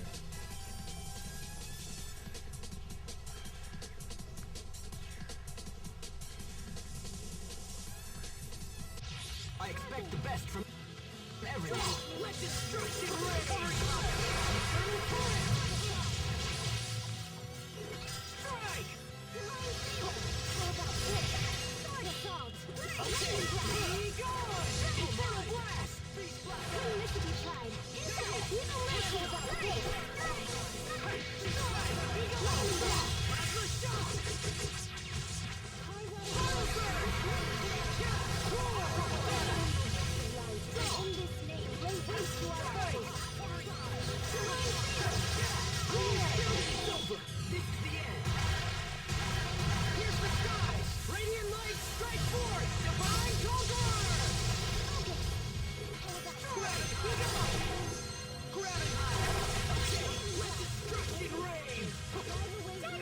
Okay, try to keep it below 135. Got it.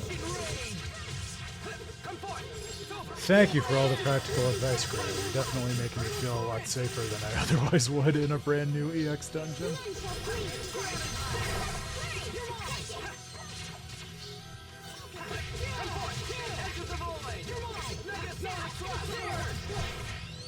That's interesting too. I noticed this message, but I don't think I mentioned it in the chat. That Grand Blue didn't end where you were expecting it to. Was it like a satisfying twist where there was more to say in a way that you weren't expecting, or did you feel like, oh man, they're still going, I was ready for this to be done? You know what I mean? Because like a lot of time when I'm working for a game that I'm really enjoying, there's nothing as fun as a false ending to me, but sometimes I feel like when I've been grinding for a while and ready to reach the conclusion and then there's even more, I can feel like it takes the wind out of my sails a little bit. Bladerang Maestro. Malekith level 30. My man. 80, excuse me. Oh my goodness. Aaron is having a time this Monday evening. There we go. Awesome.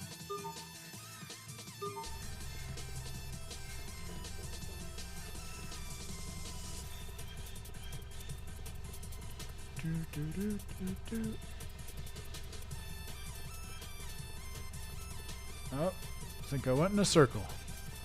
Stupid Aaron. Oh, it is cool to be able to look down and see Affinia below us. Can you see that peeking out? So we are on the Fossilos right now, I guess. Which we still... I feel like we still didn't get a perfect explanation ever for what exactly it does, as I alluded to before. So maybe this is going to explain it as being used to imprison Solomus or whatever his name is. Like it's actually just an elaborate prison camp or something? Interesting.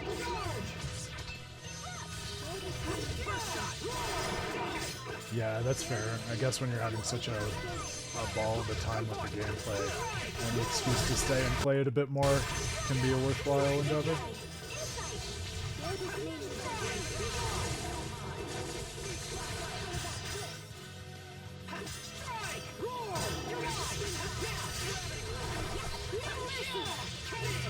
This is so funny. I don't think I have ever heard of the game Signalis even once. What's the, is it a fighting game? Is it a JRPG? What's the conceit?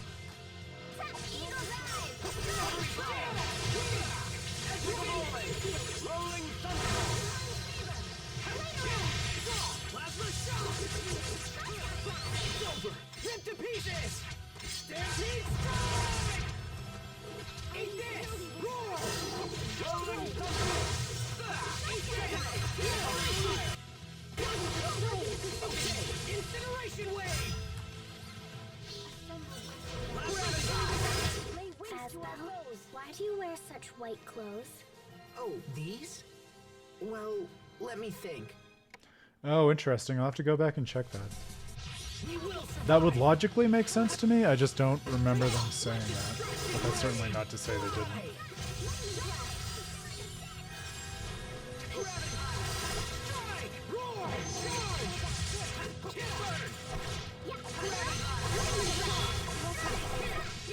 Top-down sci-fi horror with a 3D pixel aesthetic. That sounds very fun. I'll have to add that to the list. Is it a short one? Remember, you have to tell me the playtime too. That makes a difference for everyone.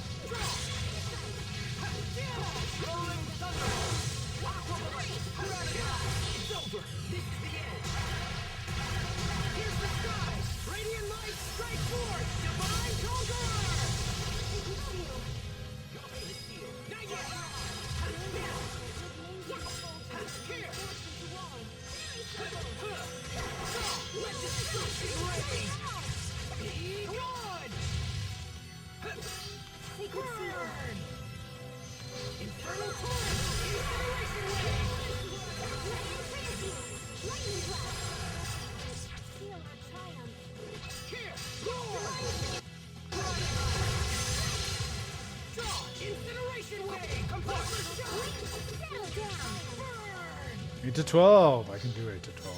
It's a nice sweet spot.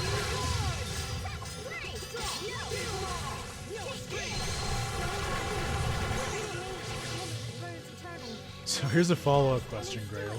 Did we ever get an explanation as to what the Aquasphere does? I feel like we did. I can't remember it. It's one of the things, I know we've talked about it before, but it's interesting to me about this world. You have all of the mechanics in terms of complicated world structure and technology that you're familiar with from Tales games, but I feel like a lot of them are underexplained or only explained in passing in a way that is unusual for these. I know, he does bring a certain kind of flavor to the party, doesn't he? I definitely got spoiled for using him, and I'm now having a hard time too. Who did we end up giving that title to? Because someone inherited the ability to use him. Was it Richard? Richard. Asbel. It was Asbel.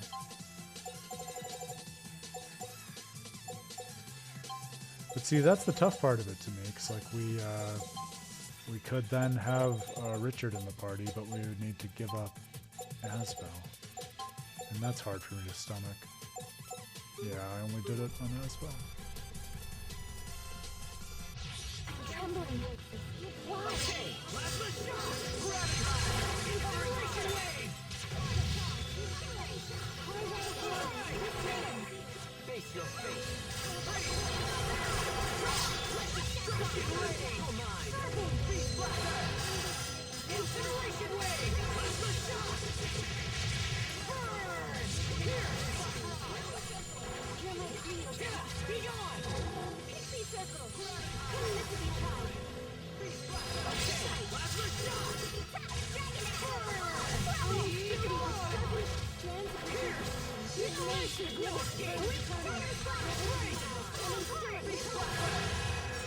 Beast blaster!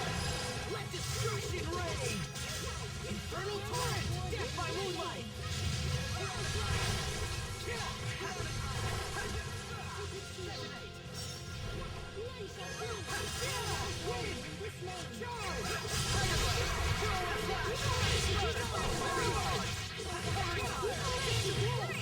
It's over! Rip to pieces! Stampede strike! My man.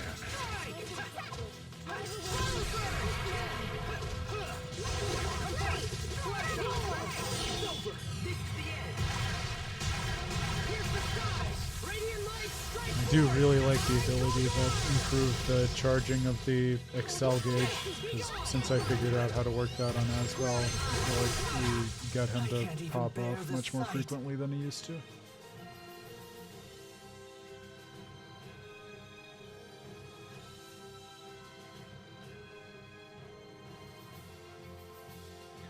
Yeah, I feel like in my head, because I'm pretty sure we got something too, like it's either to like balance out the Elith in the world or that kind of explanation, or to kind of like hold Affinia in place relative to Fodra, or even like shield it from Fodra so it couldn't see Fodra.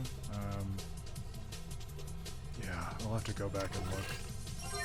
It's frustrating to me, but also very telling in terms of what Graces does and does not care about, that despite all our time in this game, we have to scratch our heads and kind of reach for that explanation. Whereas, like, speaking about the way in which different games use their world technologies to different thematic import, like, we could all tell each other chapter and verse how X-spheres work, where they came from, you know, how they're engineered, what they do to people, all of those mechanics, how they evolve into Crucius crystals, because they have a different kind of central thematic contribution than something like the Fossilos or a lot of the world structure does here. Maybe the Tower of Salvation is a better point of contrast, because that's more of a structural element of the world, but we could pretty easily explain the nature of the Tower of Salvation in that same sense.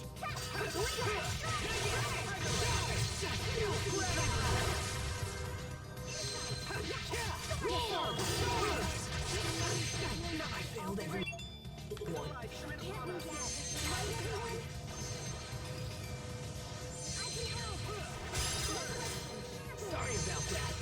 Strike!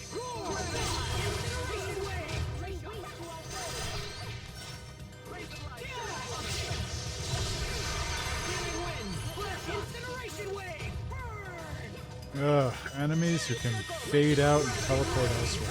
My favorite. Release! It ends now! Watch me run with the wind! Art! Shadow I think Sophie's Destiny Gauntlets take the cake for me as my favorite of the cameo weapons. Just that very idea of gauntlets refashioned as swordians is very cool. And I'm still dwelling on that great conversation we had after Sophie got that weapon of, oh, is there a way in which Sophie is kind of a swordian? She was given this purpose to carry out and had to kind of make sense of her identity through navigating that purpose alongside the party. Just a further testament, I think, to the attention and care these creators give to even something as simple as which character gets which of the cameo weapons. I think there's a lot of thematic consideration that goes into it. Let destruction reign!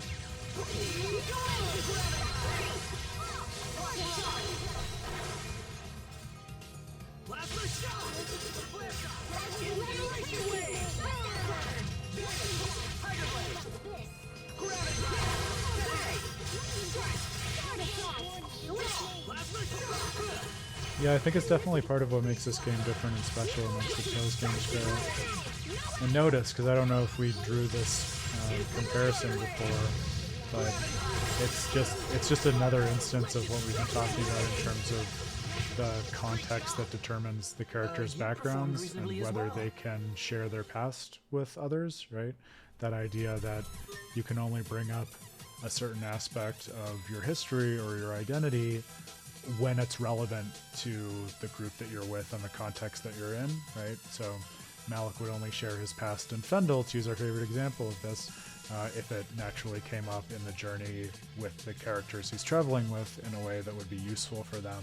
And just so, as players, we only get explanations of parts of the world's infrastructure and ontology insofar as it becomes relevant to the journey that we are working through with these characters at that moment. Something that, said in that way, feels very generically Tales, but I think coupled with the kind of intensely intimate focus that you get on the characters in Tales of Graces, it brings out this Graces flavor that is distinct from what you would see in its manifestation in other games.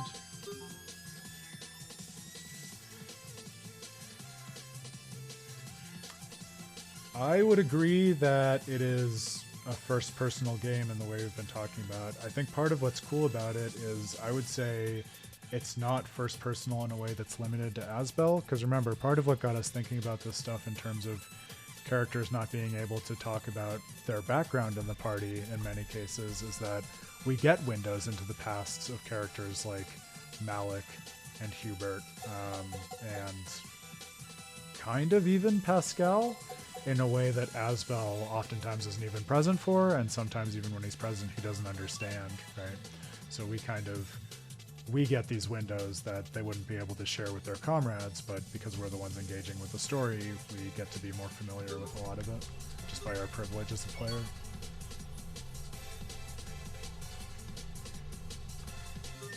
Ooh, a Toidles. It's not really a useful time for one, but I guess I can still be happy about it.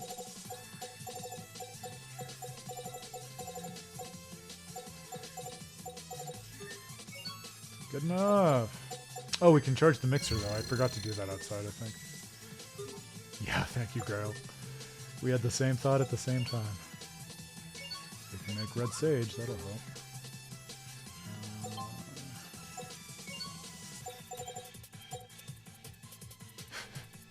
Kitlets?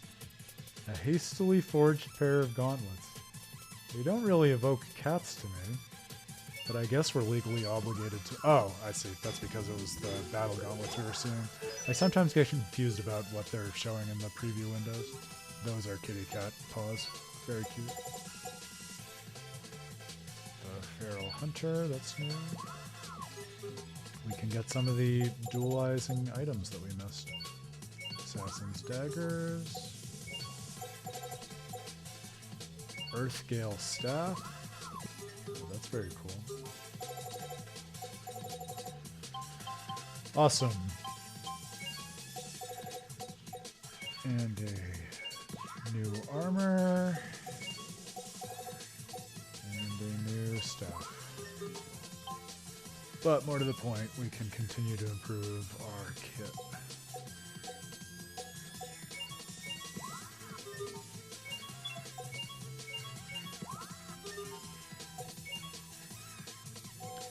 Sure, because it's an EX dungeon and this always happens, I will be exhausted with this track by the end, but right now I am still absolutely jamming to this great music.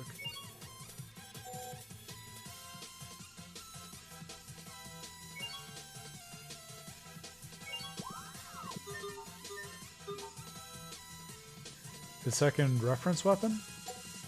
Are you talking about the Fact Fantasia? So I didn't miss that. Actually, I ended up with 2 copies because one of the rock monsters dropped one, and then when I went back to get the remaining items in the shaft on the way to the Fodra Core, there was one there too. Or was there another one that you're talking about?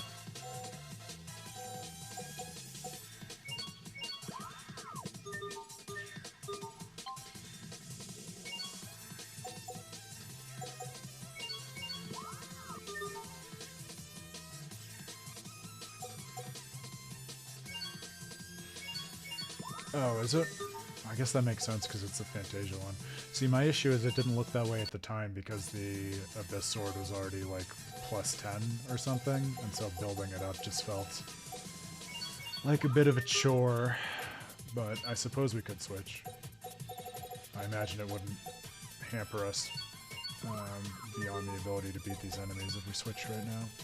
And it would be a nice homage to Fantasia after writing about Chester.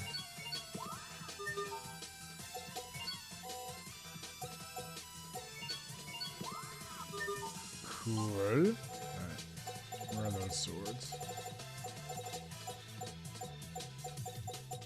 Where are they? Are they hiding from me?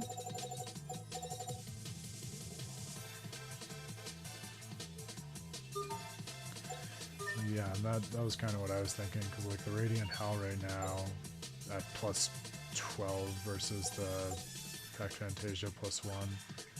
Like the CC is better, no doubt. And actually, as I'm looking at these stats, I'll bet it could catch up pretty quickly. Yeah, alright. You've talked me into it, Grail. It didn't take much convincing.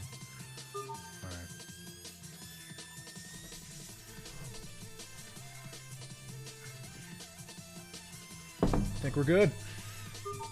Onward.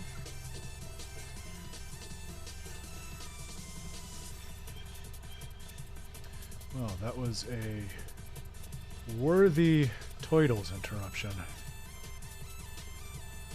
It's nice to get those mid-floors so that you can manage the tempering and improvement of weapons on the fly. You gotta know your ABDs, Grail. Always be dualizing. Coffee's for dualizers. I expect the best from everyone.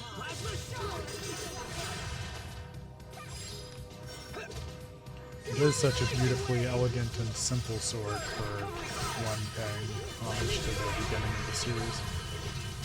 Fact Fantasia. Emerald Beloved.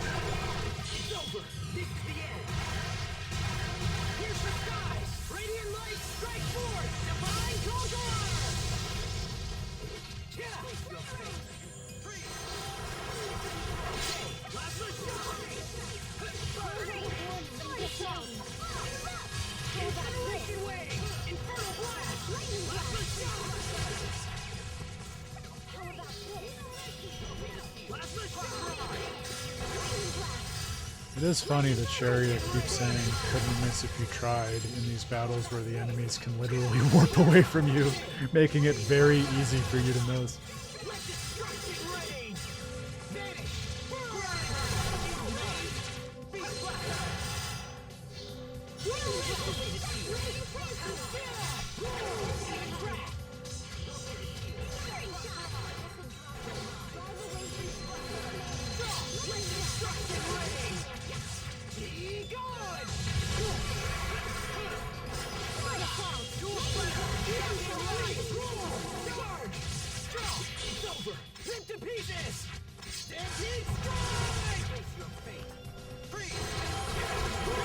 Yeah, it definitely seems like the type, now that I have a feel for the way these arts work, where once you enhance it with some titles, it'll be even stronger and very hard for enemies to deal with.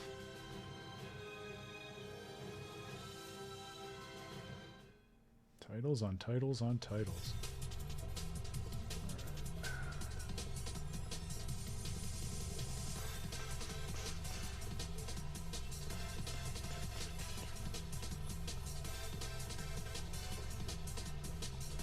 Ah!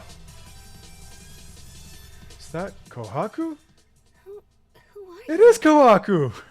Oh, my girl! Now the question is, how are you feeling? My name is Amber Hearts. Were you brought here as well? Oh, it's so weird to hear her speak in English with an English VA. Not exactly. Oh, excuse me. I haven't eaten anything since I came here. Don't make me fight Kohaku. You must be starving. Can we get you something to eat? You seem awfully nice. You say that like it's strange, Sharia. Yeah, I know. It's just when it's a name, like even if it means the same thing, it feels different for it to be, you know, a different expression. I can really have whatever I want. Especially in a series that cares so much about names. Sure, I suppose. Do you have any cucumbers? I have plenty of miso, but what I really need are cucumbers. No, sorry. I don't think we have that. What about flying squid? No, we don't have that either. Oh. Well, I suppose that's not your fault. So what are you doing here? I lost a memento of someone important to me while I was on a spear maze. I was looking and looking for it when suddenly a giant light shined. Then I found myself here. A memento?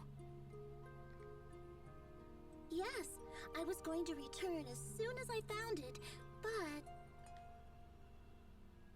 Asbel, shouldn't we, take care of business? Oh, that's crazy. 3 different localized names? That's even nuttier to me. Yeah, like if you're going to localize it in one sense, why would you not at least then be consistent about it? And I feel like they're usually pretty good about that, aren't they? That's pretty puzzling to me. I know. Taking care of business. See, we're trying to meet someone called Salamis. And so... Amber, we have just met you, and so unfortunately, we are fated to fight you. Oh, I see. That means you have to fight me. Okay then, here I come. I expect the best from everyone.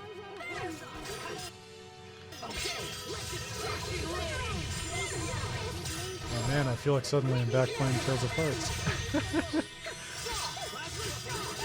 I love it.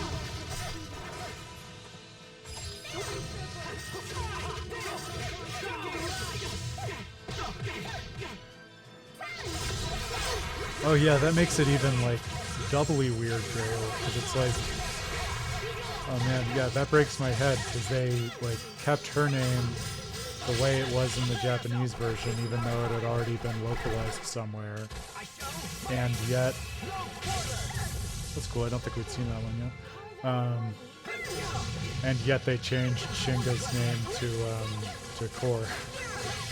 But just to keep everyone on their toes with maximum confusion in terms of what the hell do I actually call these characters.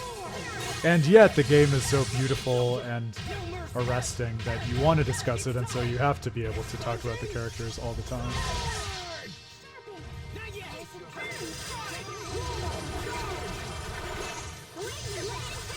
Oh, that's sad. I didn't realize they took arts out of the game for the remake. I feel like if you're going to create a further, especially what comes to be known as a definitive version of the game, it should mostly just be additions as opposed to subtracting things like techniques. But I don't know, I'm not being fair.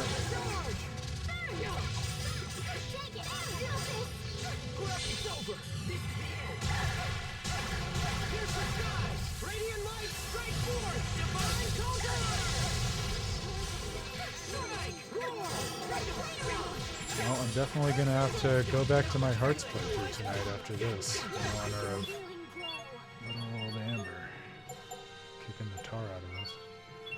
Sorry about that.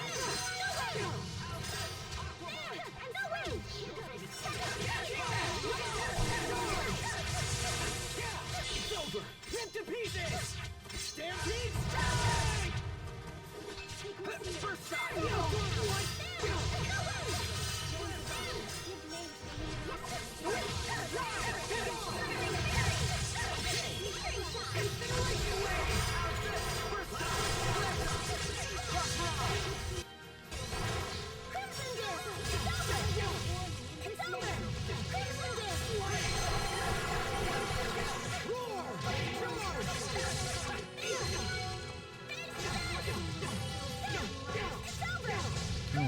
She is gunning for poor Asbel. Kohaku, please, I'm just a child.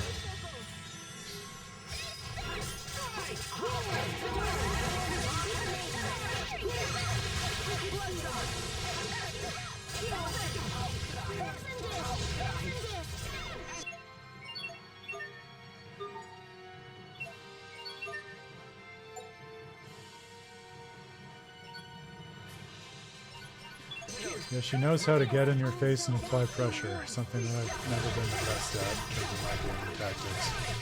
I'm much more hang back, try to wait for an opening, overmanage the defenses.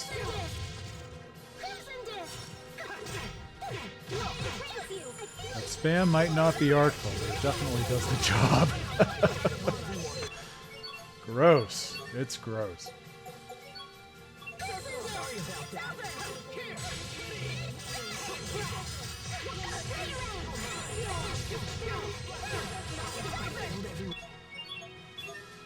We have to go inside Kohaku's Spiria and defeat her from within her heart. Oh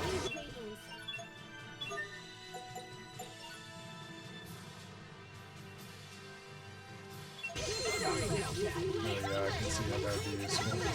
I swear to God. Girl.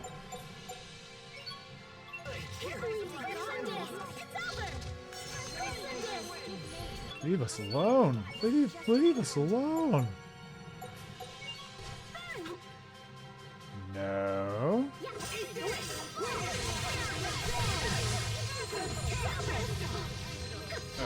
She's gonna hit us with the Mystic Art, which I'm excited about, but also really stressed about.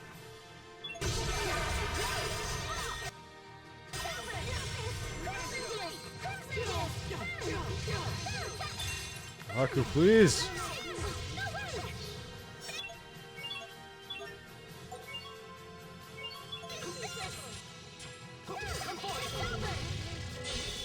Radiance of night, shimmer and boom! Starlight! Awesome, but awful. I won't disgrace myself again.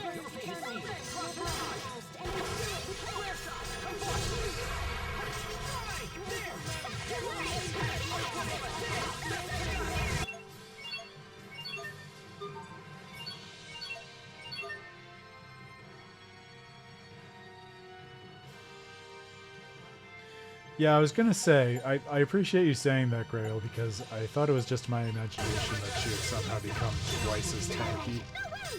But nope, that's just making things even more fun.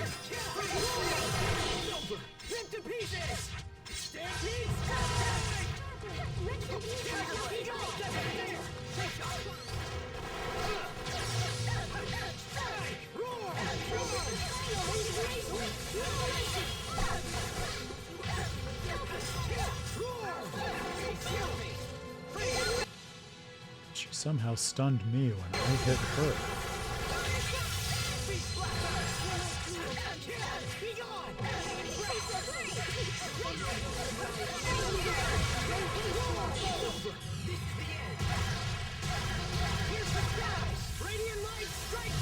No, I feel you.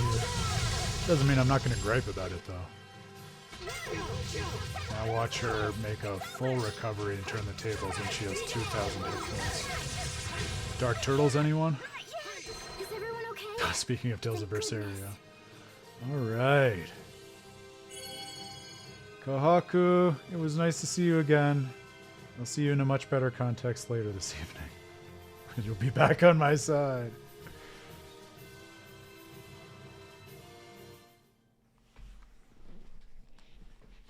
I know. Wow, you're pretty strong. I'm just more comfortable at close range, so it's hard to retrain myself. But you're right, I'll try.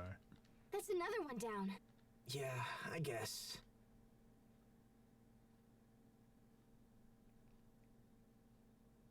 Okay, then let's head to the next. Right. So long.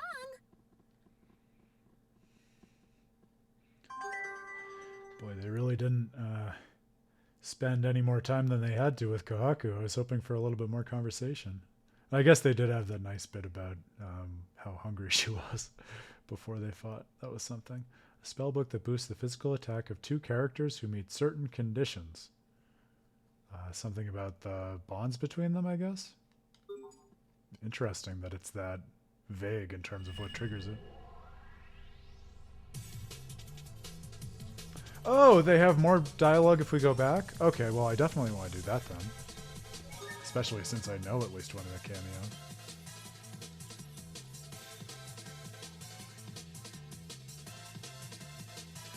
Well, first things first, let's restock, refill all the good R words, and then we'll roll on to, I don't know, a new floor, or maybe that floor again?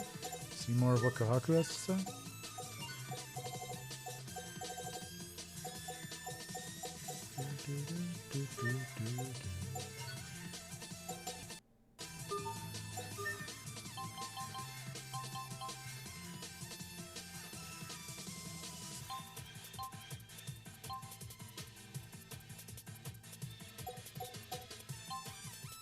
I like that too, because knowing Kohaku and knowing Asbel and how dumb and deaf Asbel kind of is to all of those sorts of like interactions between the sexes, I feel like that's just a subtle way of showing how magnetic Kohaku's personality is, that she could ensnare Asbel that easily.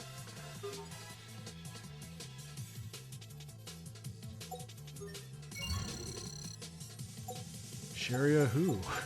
I'm going to stay here in this strange, suspended hell above the world. Alright. I think that's good.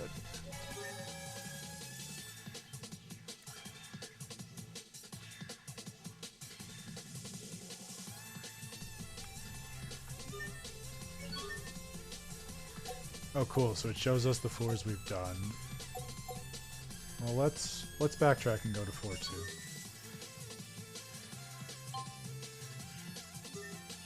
Suppose we can try to knock them all out.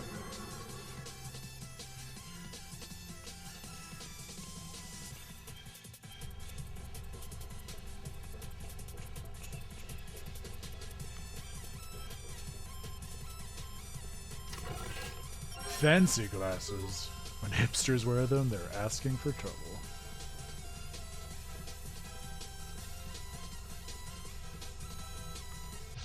We will survive.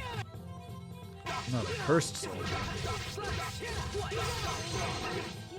Oh my god, these fucking archers. I did not miss them.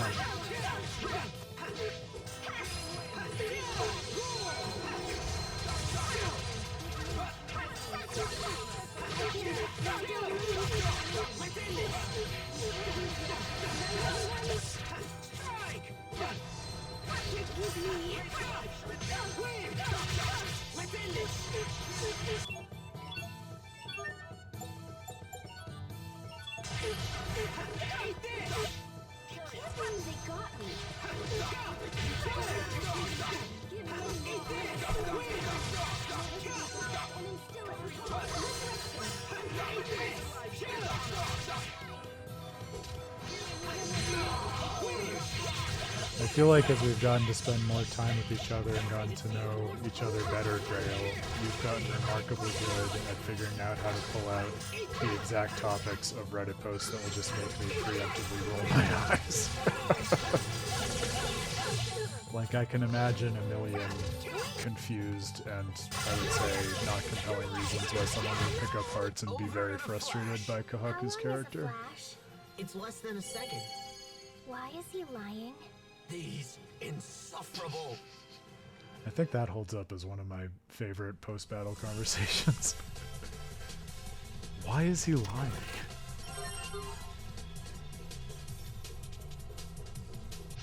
Everyone stay on your game.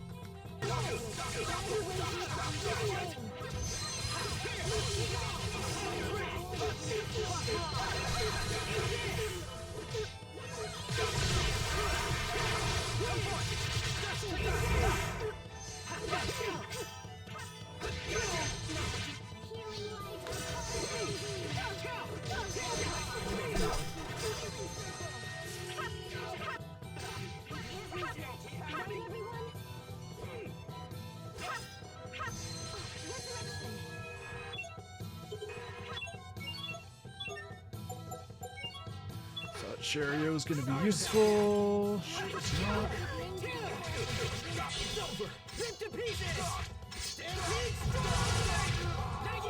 Let the strongest give grace.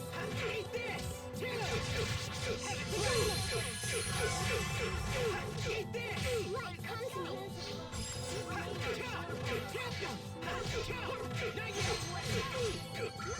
Wait, why else would you play Hearts? Like, just for the combat system? Is that what you mean? That's just so far apart from me. I can't conceive of playing it for something other than the story. Well, like I said, I think one of the first things I said about it was that I do really love the combat system, so I can get why it would be beloved in the community for that, but oh my god. Going into a game like that and not being able to appreciate or engage with the story, it's just reruns of what we say about these Tales games all the time. The good ending of that is if you go in excited about the combat and find yourself drawn into the story, which is why I think the best thing we can all do is just try to practice open-mindedness to whatever it is that a game or an artwork wants to show us, in a way similar to what we were talking about earlier in the stream, of just seeing value or trying to see value in all aspects of the artwork, even if it's not what we were looking for in the first place, right? 'Cause I have blind spots on that too, and everyone does. But that doesn't mean you can't open your eyes to something that you're not expecting.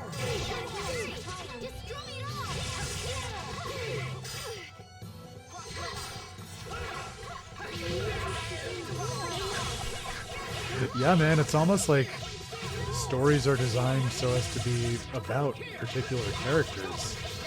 Whoa, wait, that can't be right. No. You're telling me that people tell stories about people? No. No, man. Haven't you played Fantasia? Stories have got to be about trees. They're never about people. Fucking, oh my god, read a book. Read Tales of Hearts. You've got a book.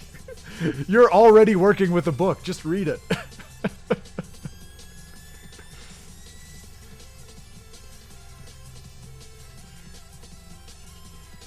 Also, I don't think we've talked about this so far, Grail, but I love Beryl. I have loved her since the quest that introduced her. She is so funny and so heartbreaking and has some of the best asides. Like, you say that and I can immediately picture in my head that line reading because I was smiling and laughing out loud at it in my bed when I was playing before bed when that part came up.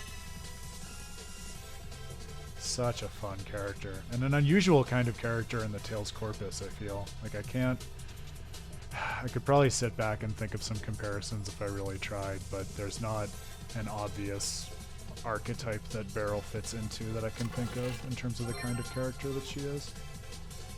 Yeah, he's great too.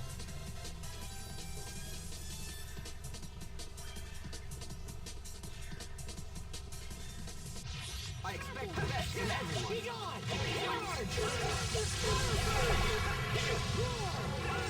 Well, the entire story so far, at least, is very literally about exploring the essence of her heart, which, again, if you play JRPGs and you know how stories pay attention to characters, like, I do not see why this should be surprising or frustrating. Like, have you heard of a game in the Tales series called Tales of Symphonia, where the entire game is concerned with the journey of one girl and figuring out how to save her and balance her life against the world? Spot the difference.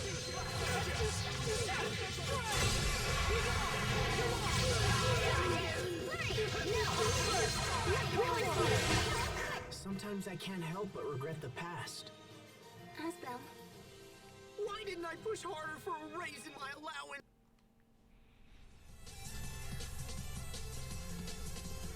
I know we've talked this to death, but it continues to amaze me that even in the EX dungeon, even now, almost 110 hours into the game, the characters are continuing to get new titles. How cool is that? And titles that continue to meaningfully enhance and improve them. I still mark my words. I'm not sure when I'll fit this in, but I'm definitely going to write that article on titles because it is Grace's F specifically that has gotten me really keyed into how special a part of the series they are, and I really want to think through that in some more depth. That's right, Grailsy 5 taught me that. There's exactly one thing going on in Symphonia, and it's racism.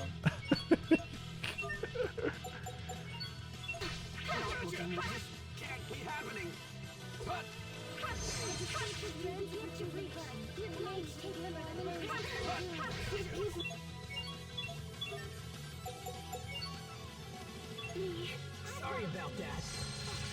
She's not my favorite character, but I think the point stands that there's certainly a kind of story, and I think a thoughtful kind of story in the modern era that is self-consciously concerned with exploring what it means to save someone, oftentimes a girl, and what it takes to save them in a way that empowers their autonomy without objectifying them or turning them into some kind of fetch quest. And I think Tales is one of those series that's really adept at exploring those themes, which is part of what has me so excited to continue going through not Grace's Hearts, because I don't know exactly where they're going with that yet, but I can already tell based on the amount that I've played that it's certainly going to have interesting things to say about it. I reject on the face of it the idea that it's just going to be a simple premise of save the girl because she's worth saving and nothing's going to complicate that. That's not how these games work. These characters can't stay alive. Come on.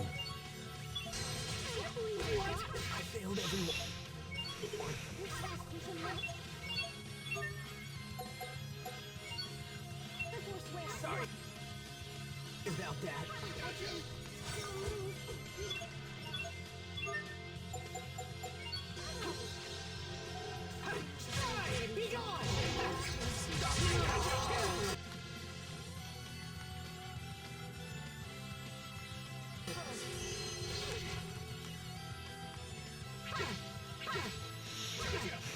These fucking archers.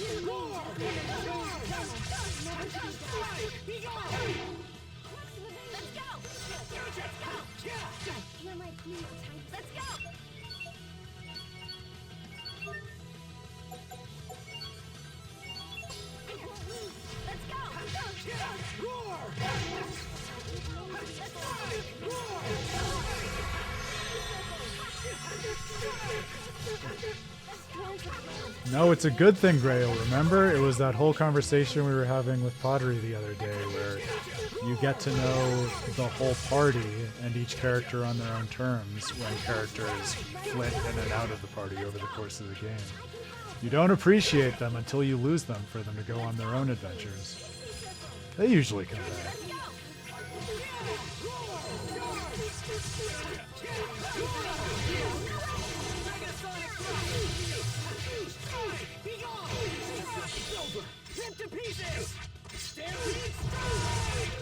Pulled it off somehow. Well, it really pissed me off how much work I had to put in just to get through a regular fight there, but they don't call it an EX dungeon for nothing, do they?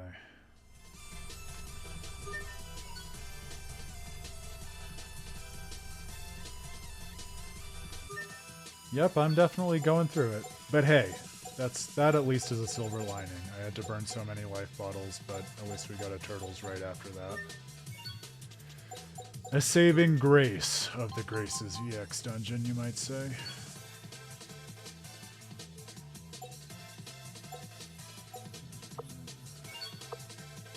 That seems pretty good.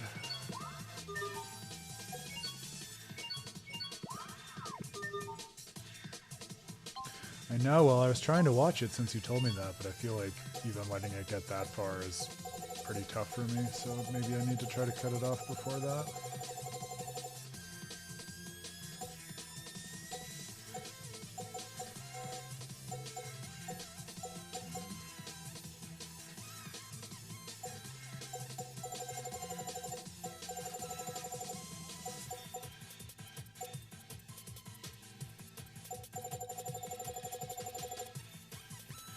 Yeah, I think that's going to be the play. Well, who knows? Knock on wood, but it's...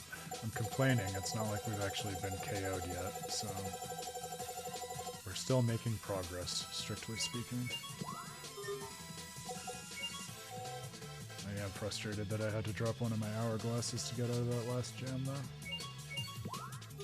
Hopefully I won't make a habit of that. But shout out to the Fodra Queen for putting so many on the run up to her.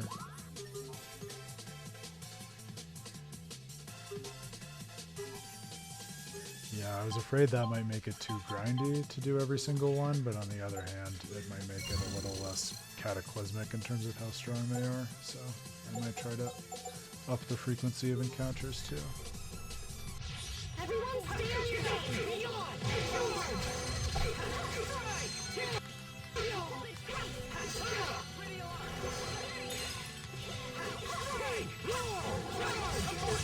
Silver! No mercy! It's time! Expunging! Sword! Tiger Blade!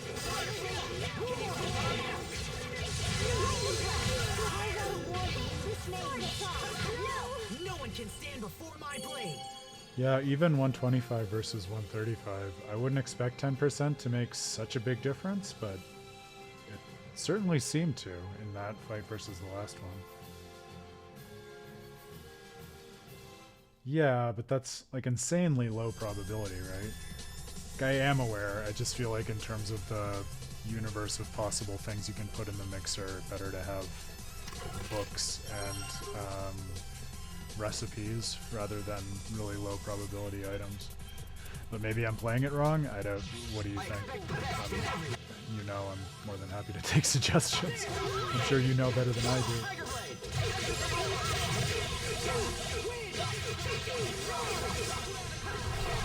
Silver! Rip to pieces!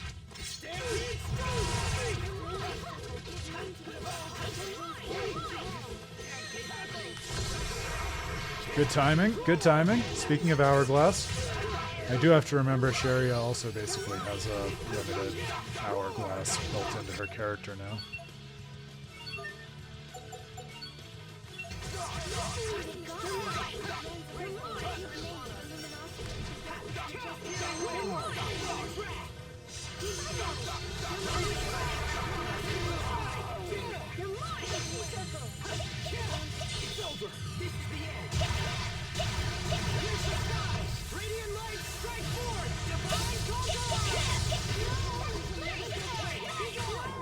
Sometimes I can't see the value in fighting. Hubert.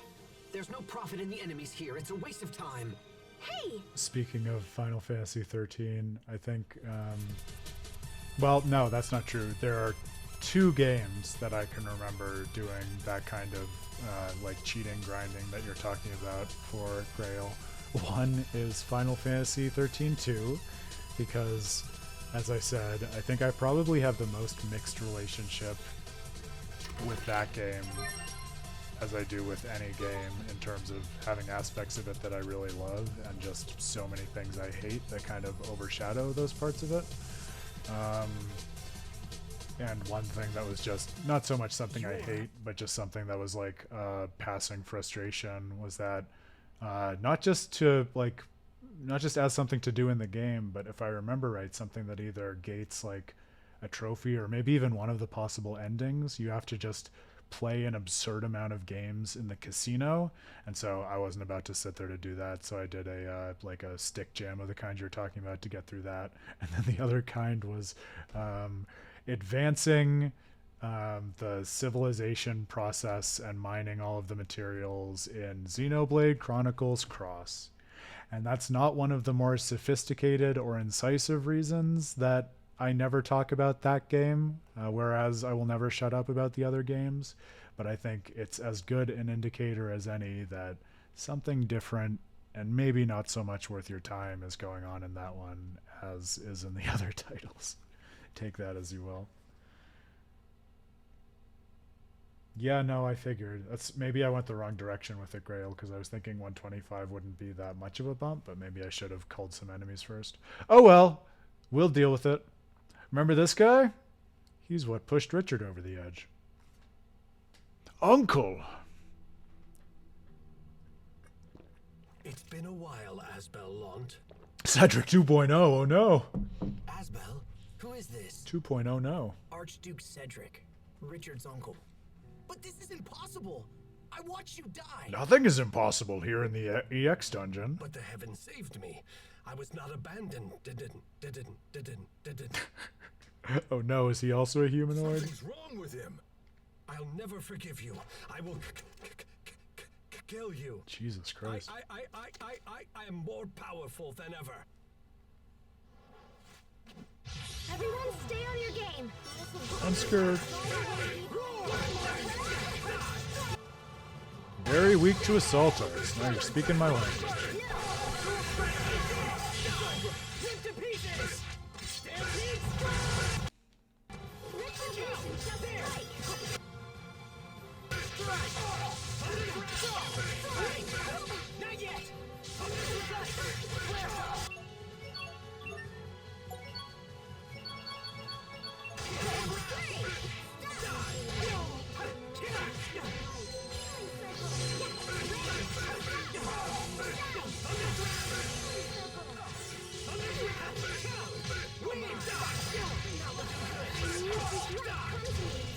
Yeah, I'm not loving it either so far, Cradle.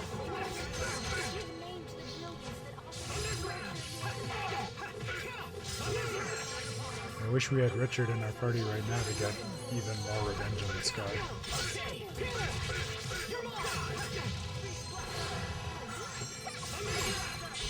It ends. He was really fast on that trigger. At least that wasn't an awful one.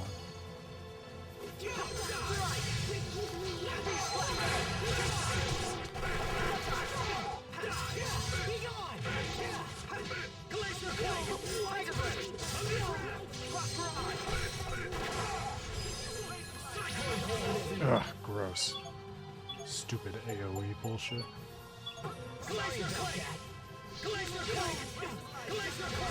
Good. Good.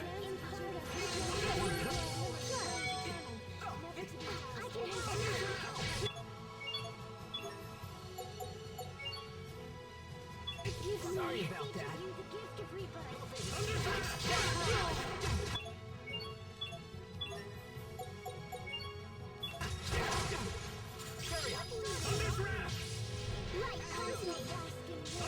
My favorite part about him is nothing.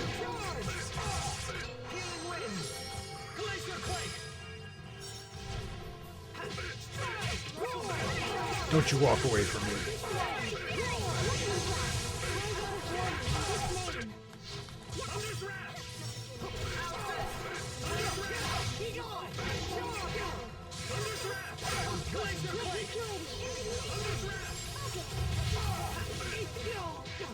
Good, good.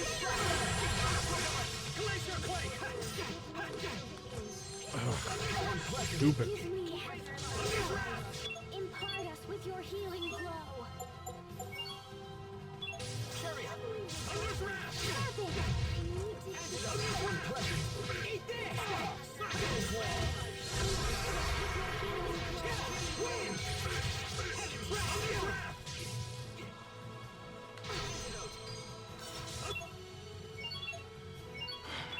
If they're gonna use, like, arena-wide trap mechanics, they should at least give us some kind of art that does a board wipe to get rid of those stupid things. I know, it's an EX dungeon. Embrace the nonsense.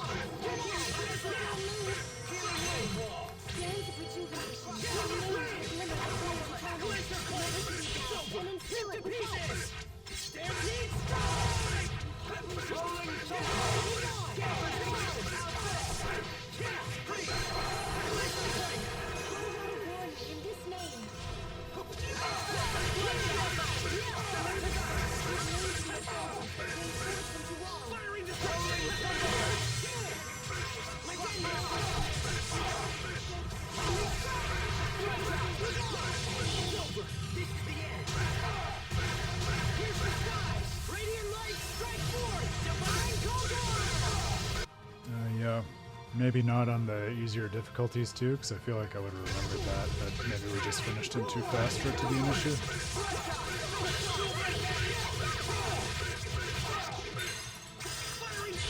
It ends. You're the worst! Good try.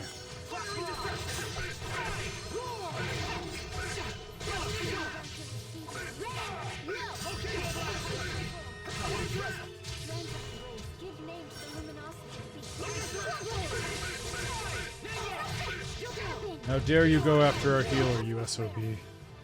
God, I was really hoping he would be closer to dead, actually. Shut up! Not looking good.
But see, that's true though. We learned so much in Berseria's EX dungeon. Like, the actual mechanic was awful, but we learned so much, and I am still thinking about like the lore that was provided to us at the end, to say nothing of the monsters along the way. So I'm hoping we get some kind of similar payoff here, and it's not just a joke, but we got to meet Kohaku at least, so that alone makes the journey worthwhile.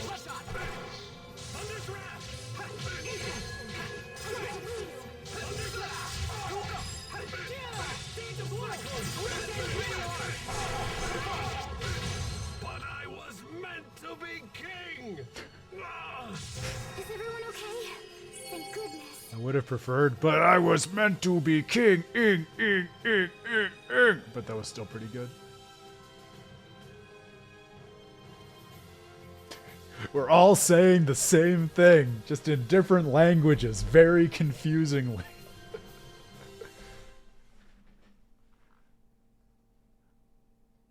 Please, help me.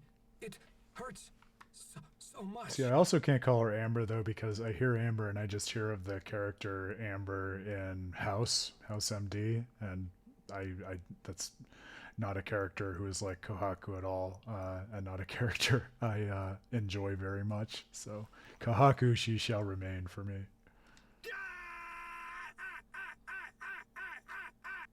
Oh my god. I regret starting this stream with reflections on Emerod's humanoid, because this, if anything, is just reflecting back on all the pain that she probably went through without understanding it too. This is... We should end this right now. Our opponent is in tears. We must show him mercy. Those are tears? Yes, I believe so. Oh, a weeping broken humanoid. Man, that's You have rather a sad. soft heart. But I like that in a man. Though, it looks like oil to me. And if Frederick is right, he'll just come back, even if we kill him. I love that they gave the thinnest but adequate like lore explanation that would allow Malik to go nuts in this dungeon. Like after minute number 2 in here, they're just like, oh yeah, he's experiencing an Elith high. Don't worry about it. But we shouldn't stay in here too long because it'll happen to the rest of us too. And so now he just has carte blanche to go absolutely nuts and pop off for the rest of the dungeon. Let's move on to the next Terma 10 member. Oh boy, I can't wait. It hurts so much.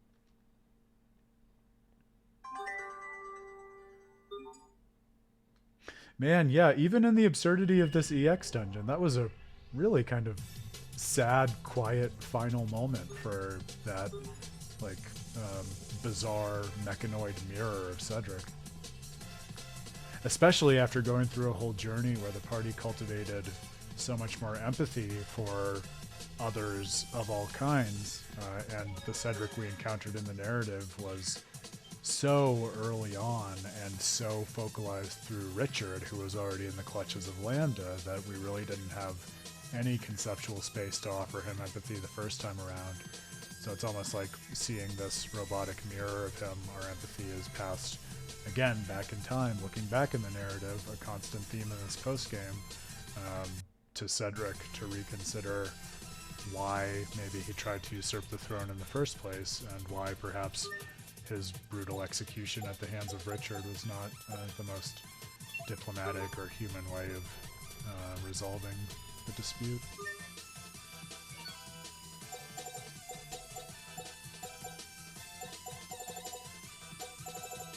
Alright, got items, got dualizing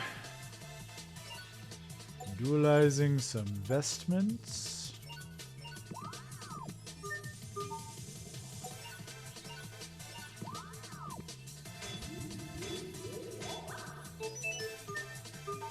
I know. Well, isn't that the weird challenge of it, though, right? Because you certainly want to laugh, but there's also that depth in there, right? So is it trying to say you have the option of whether to laugh or cry at this stuff? Decide whether it's tears or oil, like that last scene was saying?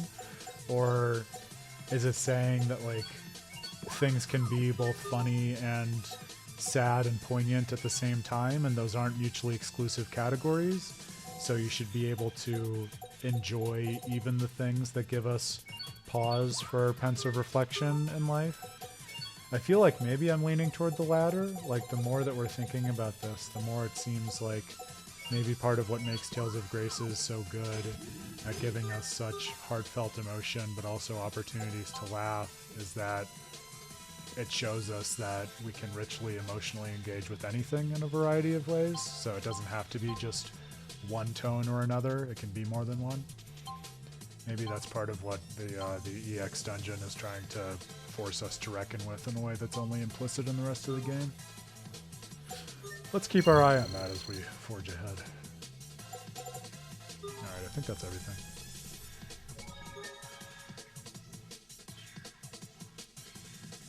Vibe check. Aaron's still not sick of this song yet.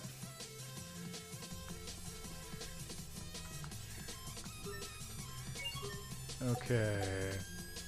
I definitely want to put a pin in Kohaku to see what the rest of her dialogue is, since you made that point, Grail. But for now, let's focus on clearing out maybe one or two more of these floors before we're at time. You're sick of it? Okay. You've also been through this dungeon much more than I have, so I think it's completely understandable that you would have a bit of a shorter fuse about it than I.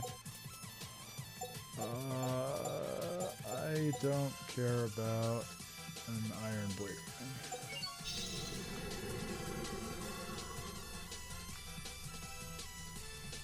Alright. Think happy and low-level thoughts. Ugh, life bottle at the worst time.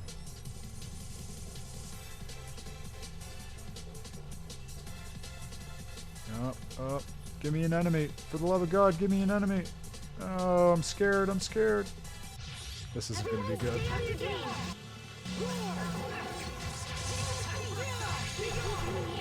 Yep, that's about what I figured.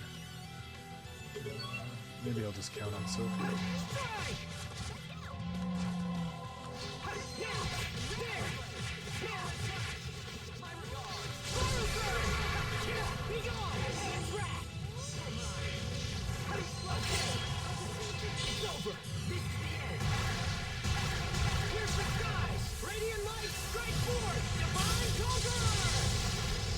Okay. Oh, but the wolf has the highest amount of health. No, I want to deal with Garuda first. Shout out to Final Fantasy 16.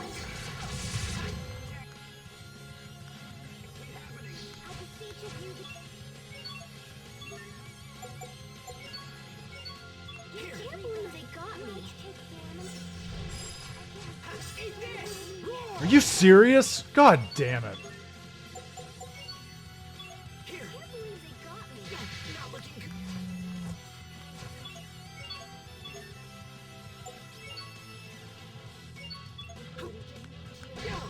Come on.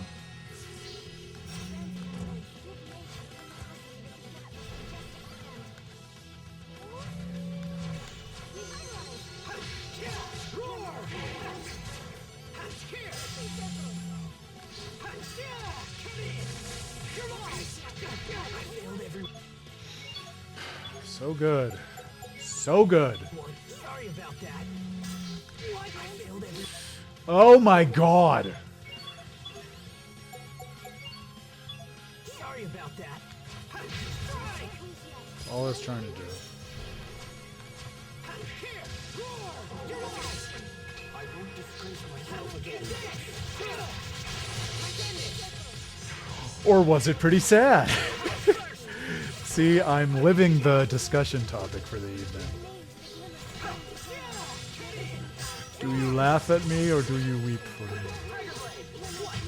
I can't even bear the sight. We somehow all ended alive at least. And at least we're reaping a lot of experience from these battles now, so that's something. Okay, give me another enemy before it climbs back up and creates the same problem. Come on! The enemies are too far apart.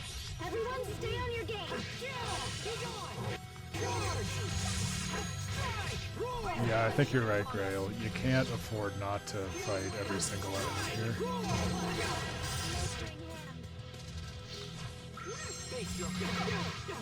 Leave me alone.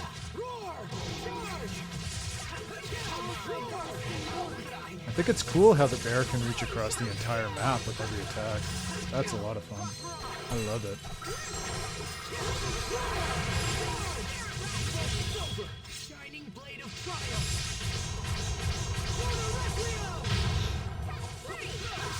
Prepare yourself. Dance like the damned. Instant balls.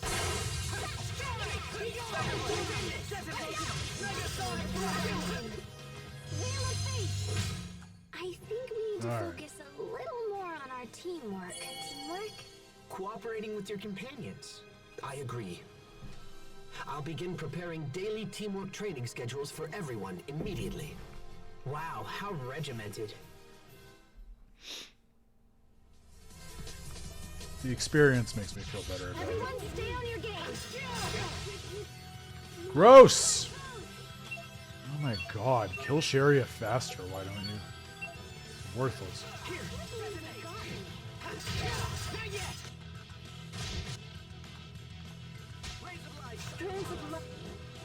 Leave Sharia alone. Just leave her alone.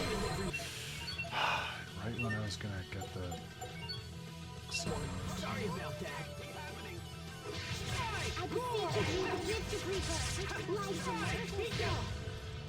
I failed everyone.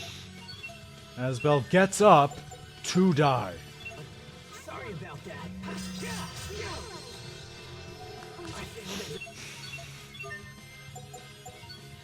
everyone. Sorry about that.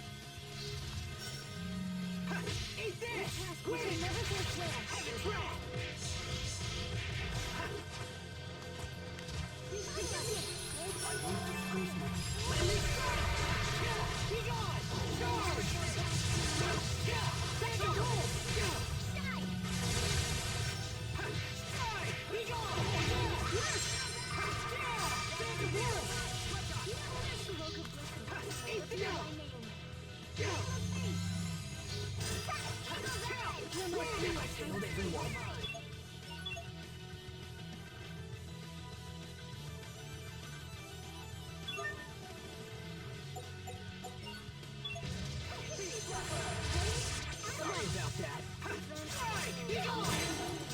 Yeah, we talk about all the time how there are certain fights or areas in games that are skill checks, and EX dungeons, I feel like they're less of skill checks asking if you've really become a master of the systems of the game, and they're more of just almost punishment checks. Have you had a hard enough time with the game? Say that I didn't see this We're going to assume that you haven't, so we're going to make this 20 times as hard, just for your benefit. I used it in this fight. I used it specifically in this fight for that reason, because I knew you were going to give me shit about it. But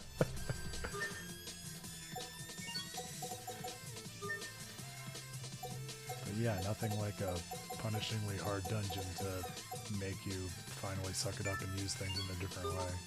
If you're Aaron, at least.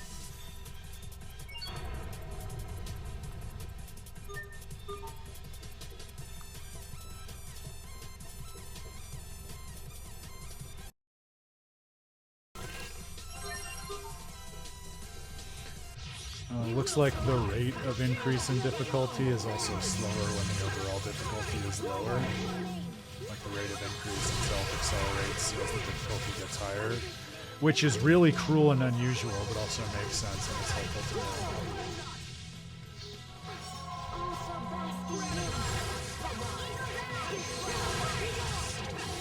to know. Yeah. I'll try to use it more liberally. I know you're right. And I need to teach myself that I can get away with using it more now that his gauge grows every time he gets healed, so he wants to be aggressive with it. Case in point. Turn the tables. Reversal! That's what we called it, right? There you go. See, Grail? Hour 110 is when Aaron really starts to understand how the game works.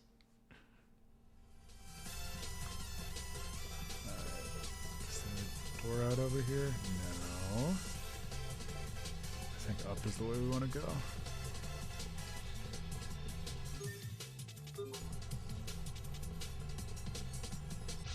Everyone stay on your game.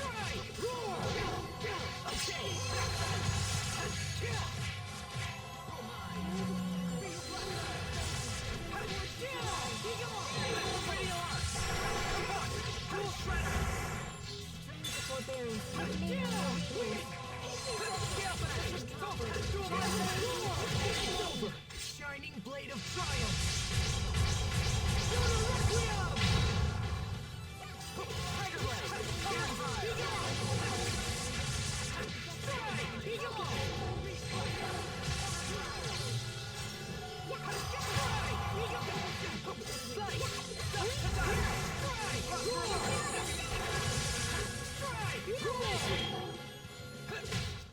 Super, why do you wear glasses? Because my eyes are bad. What? Are they dangerous? Somebody save me. No, worry not. It takes a lot to make me rage quit. Like I've talked about before, I think mostly in EX dungeons because that's where it happens for me in Tales games. Like, getting properly incensed about the challenge of a game is part of my process. So, is the rage real? Is it performative to get into the joy of having a challenging time with the game? I couldn't tell you, but rarely is it the kind of thing that is so serious I lose sight of my appreciation of the game. To wit, Sekiro, one of my favorite games, as we've talked about before, but my ex was genuinely concerned for my well-being at various points because I was screaming so much at the television during some of those boss fights. I say ex, we didn't break up over Sekiro, if you were curious about that.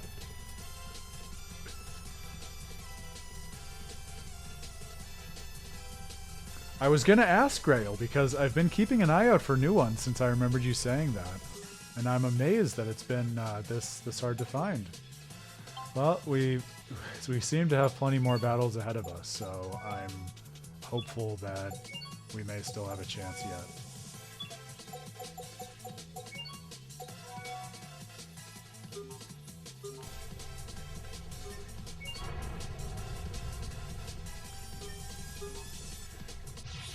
Oh, that was nice. I was afraid it wasn't going to weaken them that much.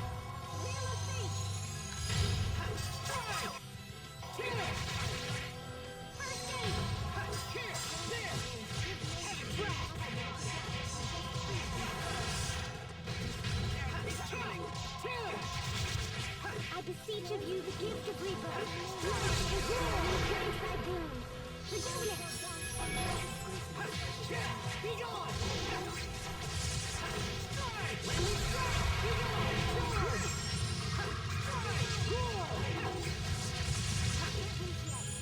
everyone? Forgiveness. I won't disgrace my...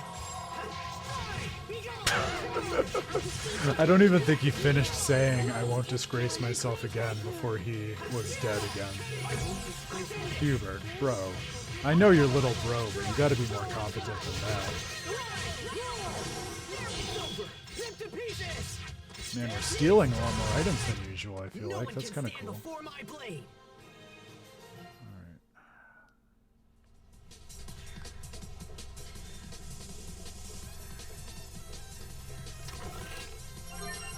Now that was actually a good time to get a life bottle.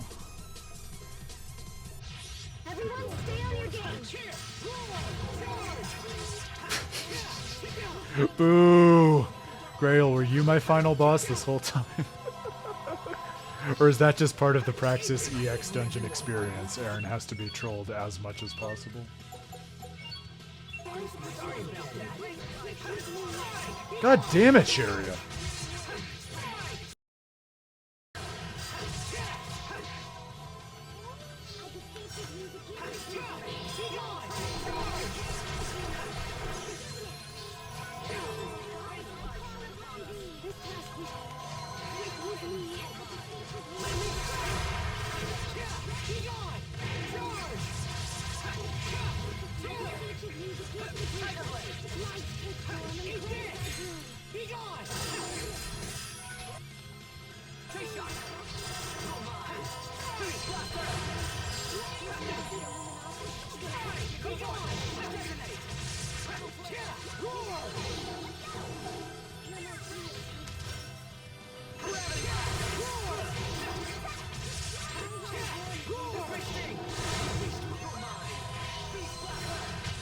I can't even bear the sight. I don't know about that. I feel like your general tune may have stayed the same, like you're still playing from the same songbook, but I definitely feel like you've gotten dangerously more comfortable with roasting Aaron over time. Which I think is a good arc for getting to know each other in a Praxis adventure such as this, but not quite the same as it used to be. In a good way. In a good way.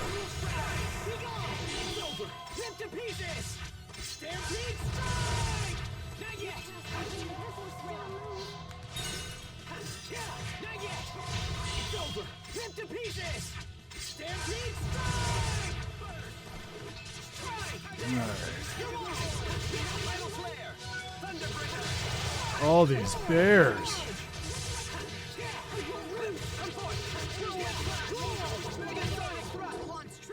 Okay. You can be such a child. I feel like we're starting to be able to get a little bit of a rhythm going, as long as we're able to get enemies with relative frequency so that things don't creep up too much difficulty-wise. Dark Toidles! My ultimate adversaries.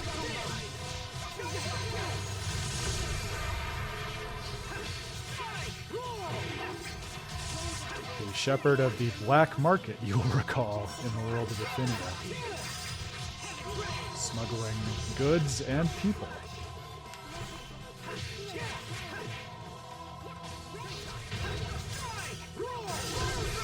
Yeah, I kind of thought we got that one for Hubert, but it doesn't seem to be procking. That is a good thought, Grail. I'll check that on the menus after this.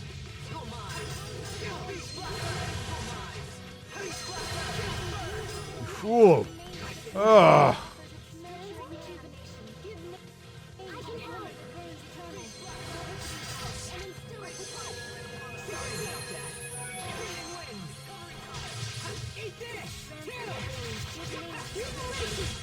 Everyone did as well as could be expected. I think that'll bring us down to an even 100%, so we should run right for the boss.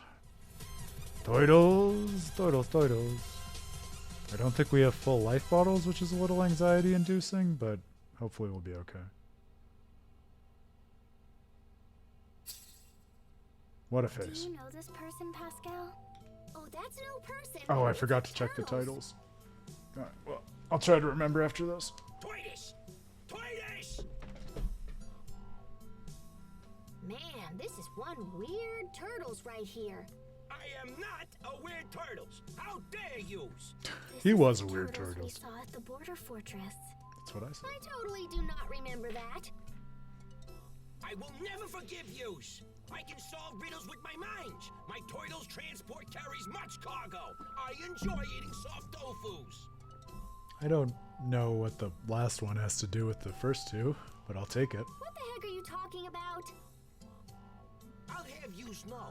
I can parallel parks my turtles transport what while taking a bath. The really funny thing about this is that in the context they've created for themselves with this EX dungeon, he is exactly as plausible an adversary as everyone else we've encountered. And that's saying something. You're not making any sense. Okay, thanks, Grail. I'll check Don't those. make fun of me, Cease. I'll destroy yous. I'll bury yous in the grounds. I'll show yous the power of a turtles that's touched the darkness. Everyone stand. Oh my god! That was such a cooler twist than I was expecting. What the hell? Oh man. Game. That makes the Dark Turtles of the Desolation look like chump change.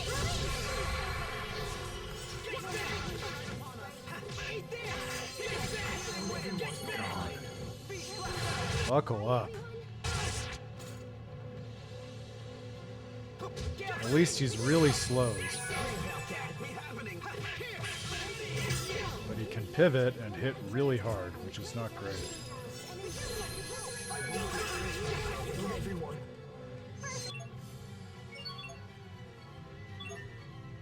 Touche. Oh yeah, we don't have... Right, everyone? I can Sorry about that.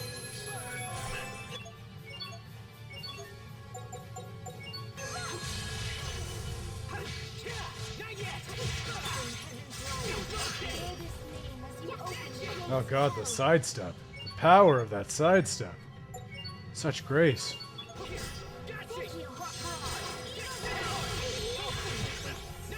afraid he was gonna curb stomp us with some super powered Turtles mystic art.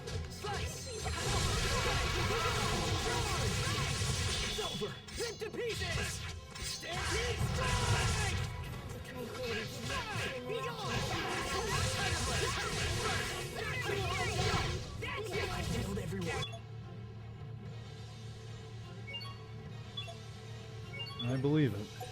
And here we are. Sorry about that. I can help. Hear my feet. I won't disgrace myself again. Pixie circle.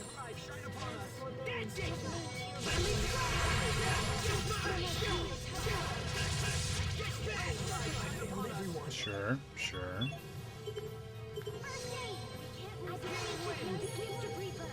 Light take form and grant thy boon. Face your face. Face your face.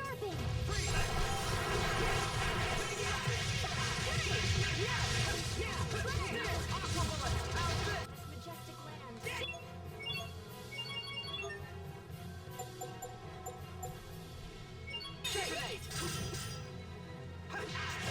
It's over. Rip to pieces. Stampede strike. Tiger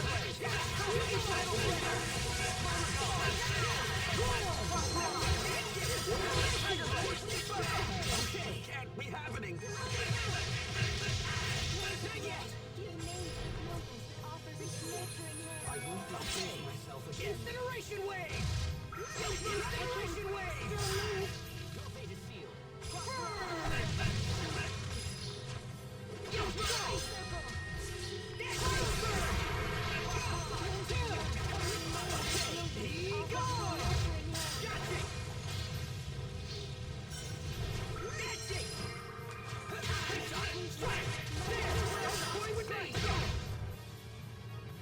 Don't toy with me. I won't lose. Incineration wave. Be gone. Charge.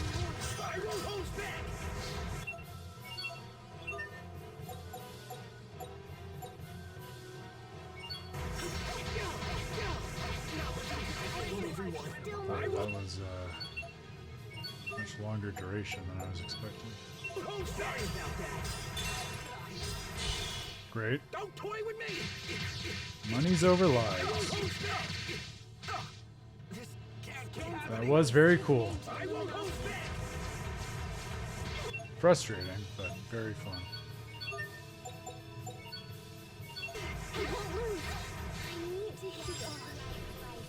Impart us with your healing glow. I won't hold You can back. never forswear. I can help. Incineration wave. I beseech of you to Incineration wave. transform and grant thy boon. Incineration wave. Burn. Be gone. Incineration wave. Incineration wave. Be gone. Transform and grant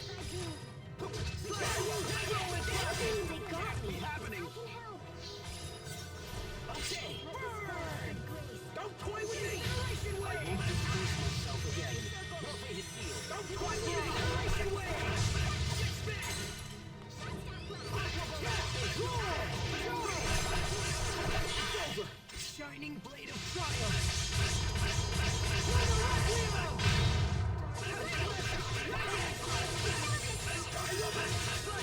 I won't hold back. That's it. Burn. Happening. Don't toy with me. Don't toy with me. Incineration wave. I can help. Don't toy with me. Don't toy with me. I won't disgrace myself again. Don't toy with me. Incineration wave. I won't hold back. I won't hold back. Incineration wave. This honestly feels a little bit like cheese, but you know, I love cheese. It's delicious, and I put it on everything. So definitely cheese fights harder than this in the past.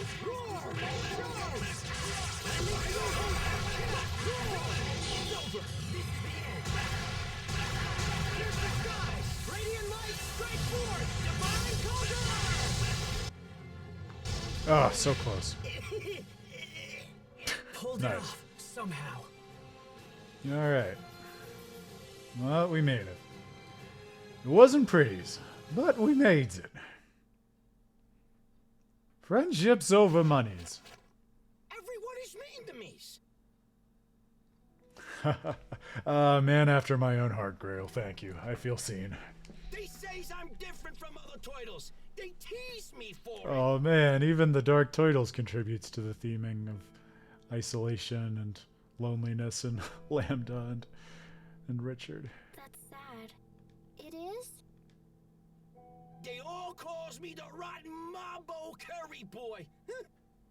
I'm not Rotten Mabo Curry, sees?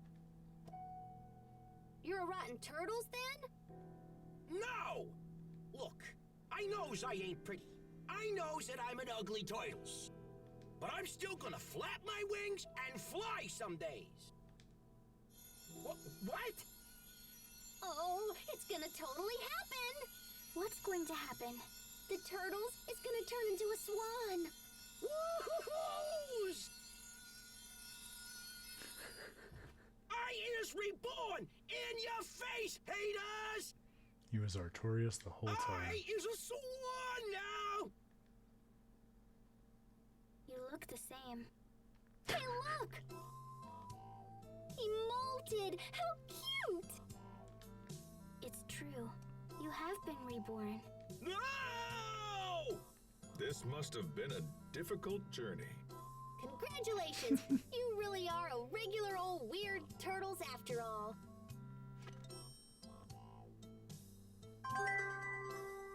Spellbook that doubles the length of Elith bursts. Ooh, that's a tempting one. This is fun. I can't, off the top of my head, think of an EX dungeon that gives you a bunch of little sort of side stories or character portraits in the way that this one is. Like each floor and each boss is a little conversation and little like dual note of joke and point of thematic continuity in the way we've been talking about. And man, the way they juggle those two directives is just not going to get over them. Alright, fabulous. So we may be able to turn in some quests to get things started next time, as you say, Grail. Fantastic. Alright, friendos. Well, as promised, a grindy stream, but a stream with yet further things to consider about this wild, far-ranging, thematically convoluted, and never-ending story, as we've been celebrating and analyzing for so long. We got through, what was that, floor 4? Yeah, floor 4.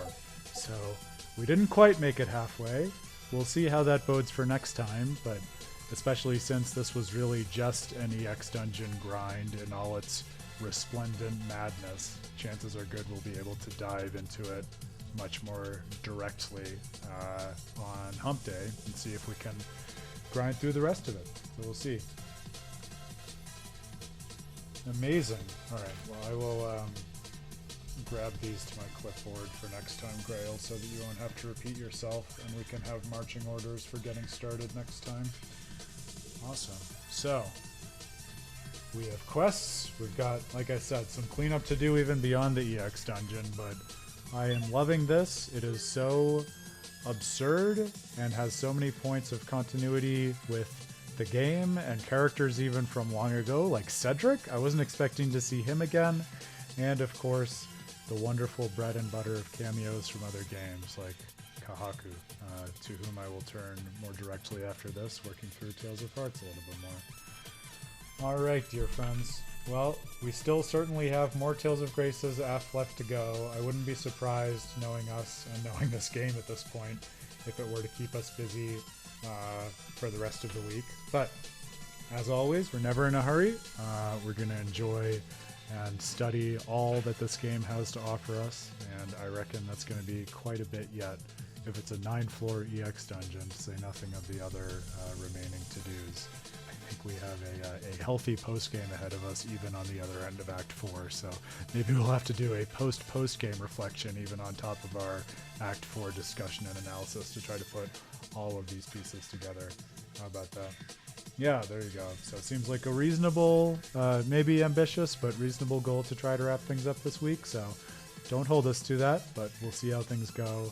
I'm certainly enjoying it, and there's no other group of gamers with whom I'd rather be working through this and considering it than the Praxis gamers. So, dear friends, thank you. I hope you enjoy your week. I hope you enjoy this slightly different pace to the Tales of Praxis portion of your week. We can work on grinding out and venting about mad game skills as opposed to unpacking extended metaphors and philosophical theses and our typical bread and butter, but at the end of the day, it all comes back together. Such is the joy of video games as interactive narrative. So, have a great couple of days. I hope you think well. I hope you game well. Happy February. I still can't believe that the second month of the year is already upon us. We'll be back same time, 7 p.m. Eastern on Hump Day, and stay tuned for all of that other content that I was bigging up at the beginning, and we can rub our hands together and get excited for making some plans around Tales of Xillia next, and maybe even some supplemental streams. I got excited thinking about that, so we'll see how that goes. Yeah, you have a great one too, Grail. Padre, as always, great to see you too. You both have great evenings. Everyone else who's watching on the VOD, this is your last time hearing this until I bully you again next time. Get over to the stream. We value your opinion. We value your insight. We value your individual take on games and their value and what they've meant to you in your life. So voice that in the chat. Add yourself to the Real Life JRPG party. I'll see you here on Twitch on Wednesday. Until then, my dear friends, I'm Aaron Suduko, the founder of With a Terrible Fate. This has been Tales of Praxis. Y'all have a good night. Cheers.